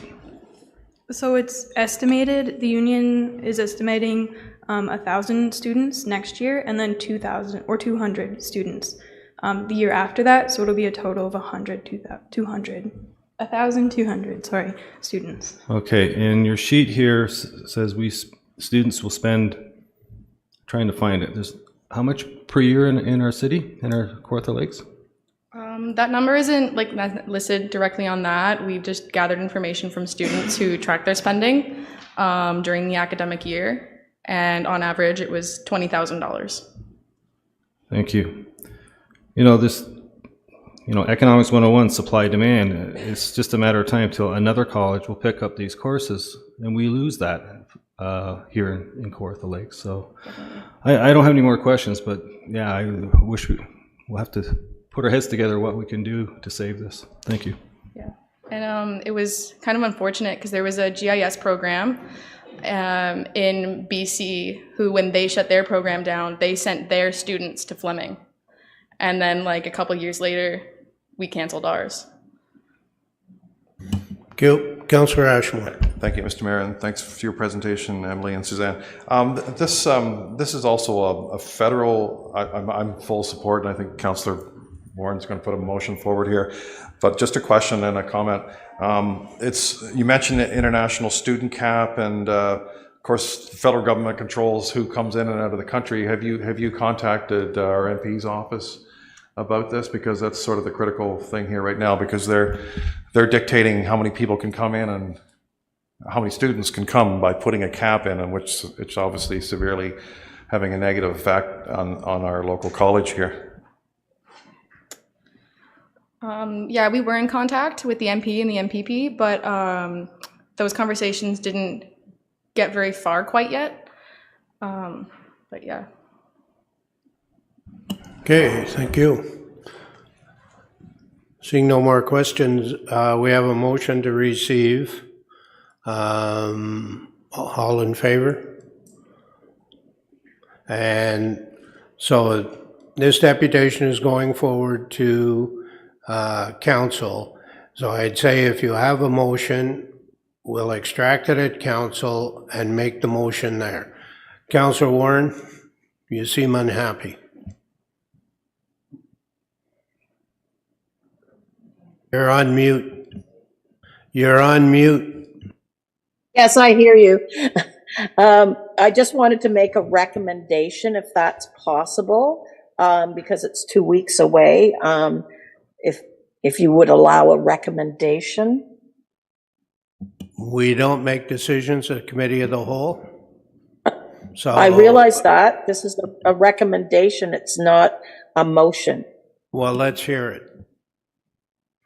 Yeah, that we recommend that staff investigate the issue of funding for Frost Campus, and we'll leave it at that, and then at council a motion can be made. But I thought within the 2 weeks, it would give some extra information that we would have for council. I'm not sure I understand your motion. Financial impacts to whom? Okay, the whole issue, I guess. So it would be like economic development for us, and it seemed, the students had some information about what actually has happened that has caused this. That's all. Just a little bit more information so we have it for council to make a motion. Well, I think what we have to do is we've received it and it's going forward to council meeting. At the council meeting, you can bring forward your motion, which would include that, and then we'll get the information and we go forward from there. I don't think we're pretty much at the end of the school year now. We're not going to make any impact on it this year. So I think we take the time, do your motion properly when it comes to council, and we get it done. Okay? Whatever. Okay. Thank you. So, did we have a vote? Yes, we did. Okay. Thank you both for coming today. Very articulate, very, very well thought out, very well presented. Council will meet on the 21st. Someone will bring forward your presentation, and there will be a motion for something to be done by the city. I don't know what that is yet or what will be agreed on, but you're not going to be just dropped from sight. Okay? So if you're available and you'd like to come back on the 21st and hear what's going on, it starts at 1 o'clock in the afternoon, and I would suggest it would probably be in the 1:30, 2 o'clock range when your issue could be dealt with. Okay? Okay. Thanks very much. Thank you. Our next deputation is on short-term rental licensing program. Siamak Shirzad. Excuse me if I didn't pronounce your name correctly.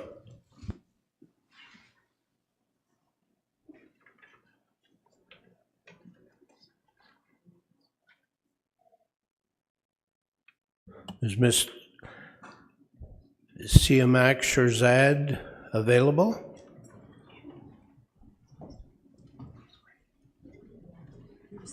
If they show up, we will certainly entertain him or her at that point. Thank you. Moving on in our agenda, we have no correspondence. We had our presentations this morning and not this afternoon. We move on to reports.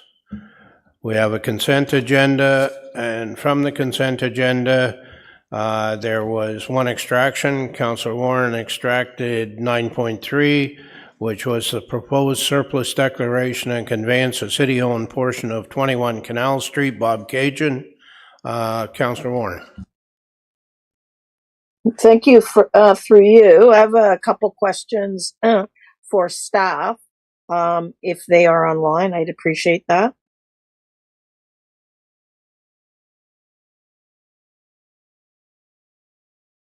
Okay. Okay, hi there. Yeah, so going forward, do the old agreements, so there are two agreements that are active now. Well, that's the question. One is if the Boyd is no longer a museum and they are unable to fulfill their museum duties or whatever, that the city would take over the museum. Is that correct? And does that stand until a new agreement has been brought forward? That's my first question. So through you, Mr. Mayor, to the councillor, that is our recommendation, that if the foundation should cease to exist, the city would take over the building and the historical items, the artifacts. Right. So that's an old that's an old agreement. So will a new agreement be coming forward for that specific issue? So in your negotiations. So you're not finished negotiating with the Boyd Museum yet, are you?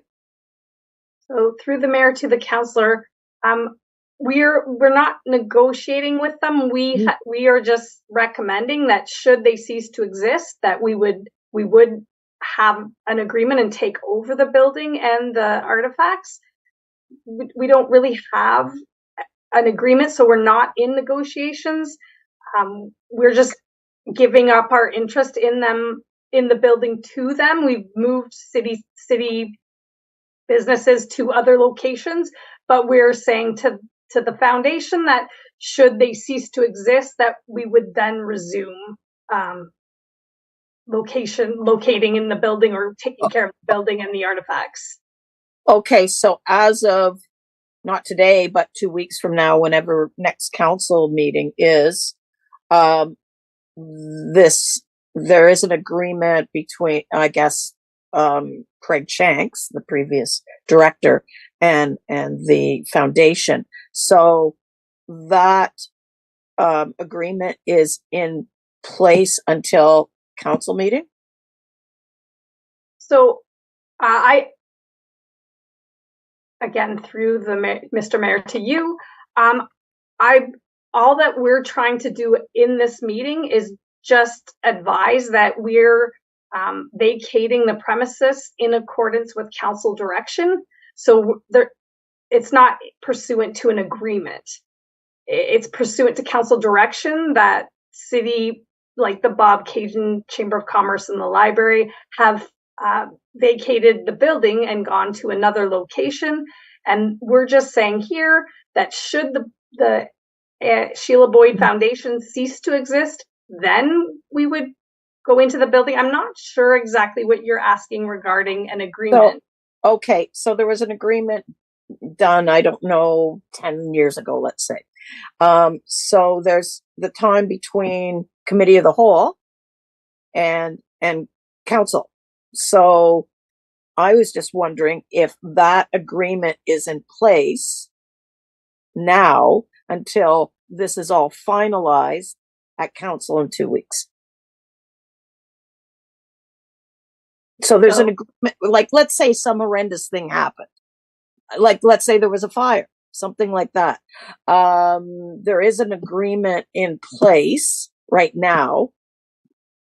So that's my question. Is that in place until this is absolutely finalized in 2 weeks?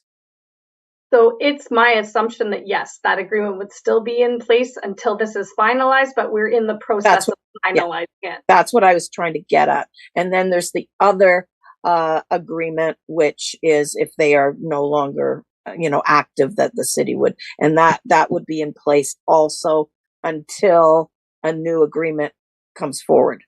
Is that correct?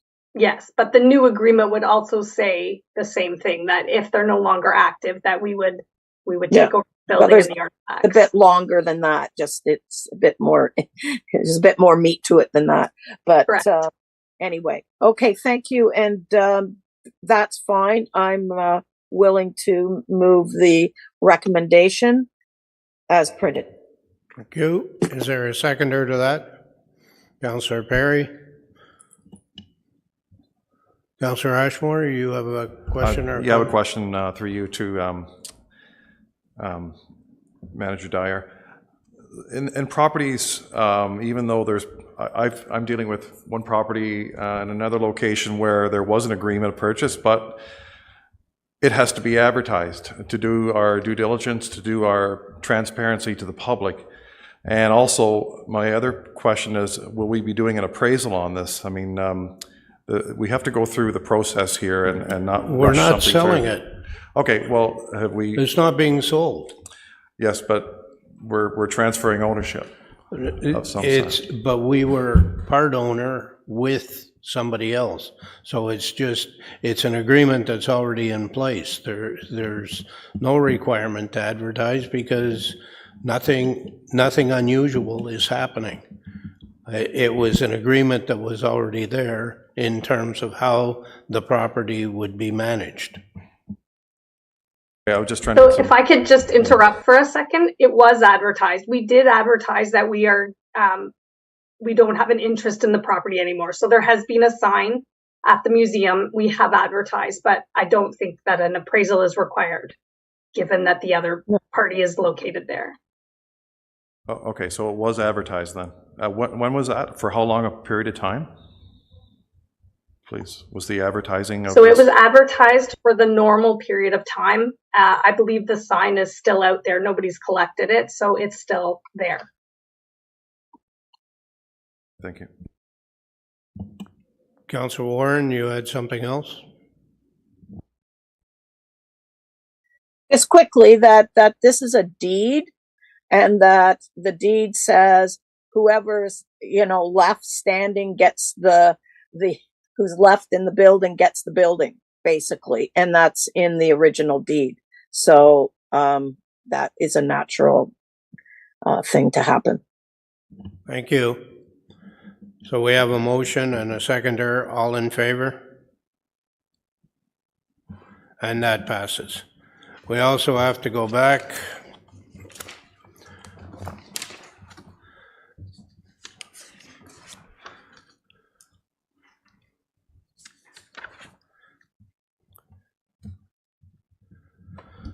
And do that all the proposed recommendations shown in section 9.1 of the agenda be approved by the committee of the whole in order that they appear on the agenda sequentially numbered and forwarded to council for consideration at the next regular council meeting, save and except item 9.3. I have a mover and seconder for that. Deputy Mayor McDonald, Councillor Yeo. All in favor? And that passes.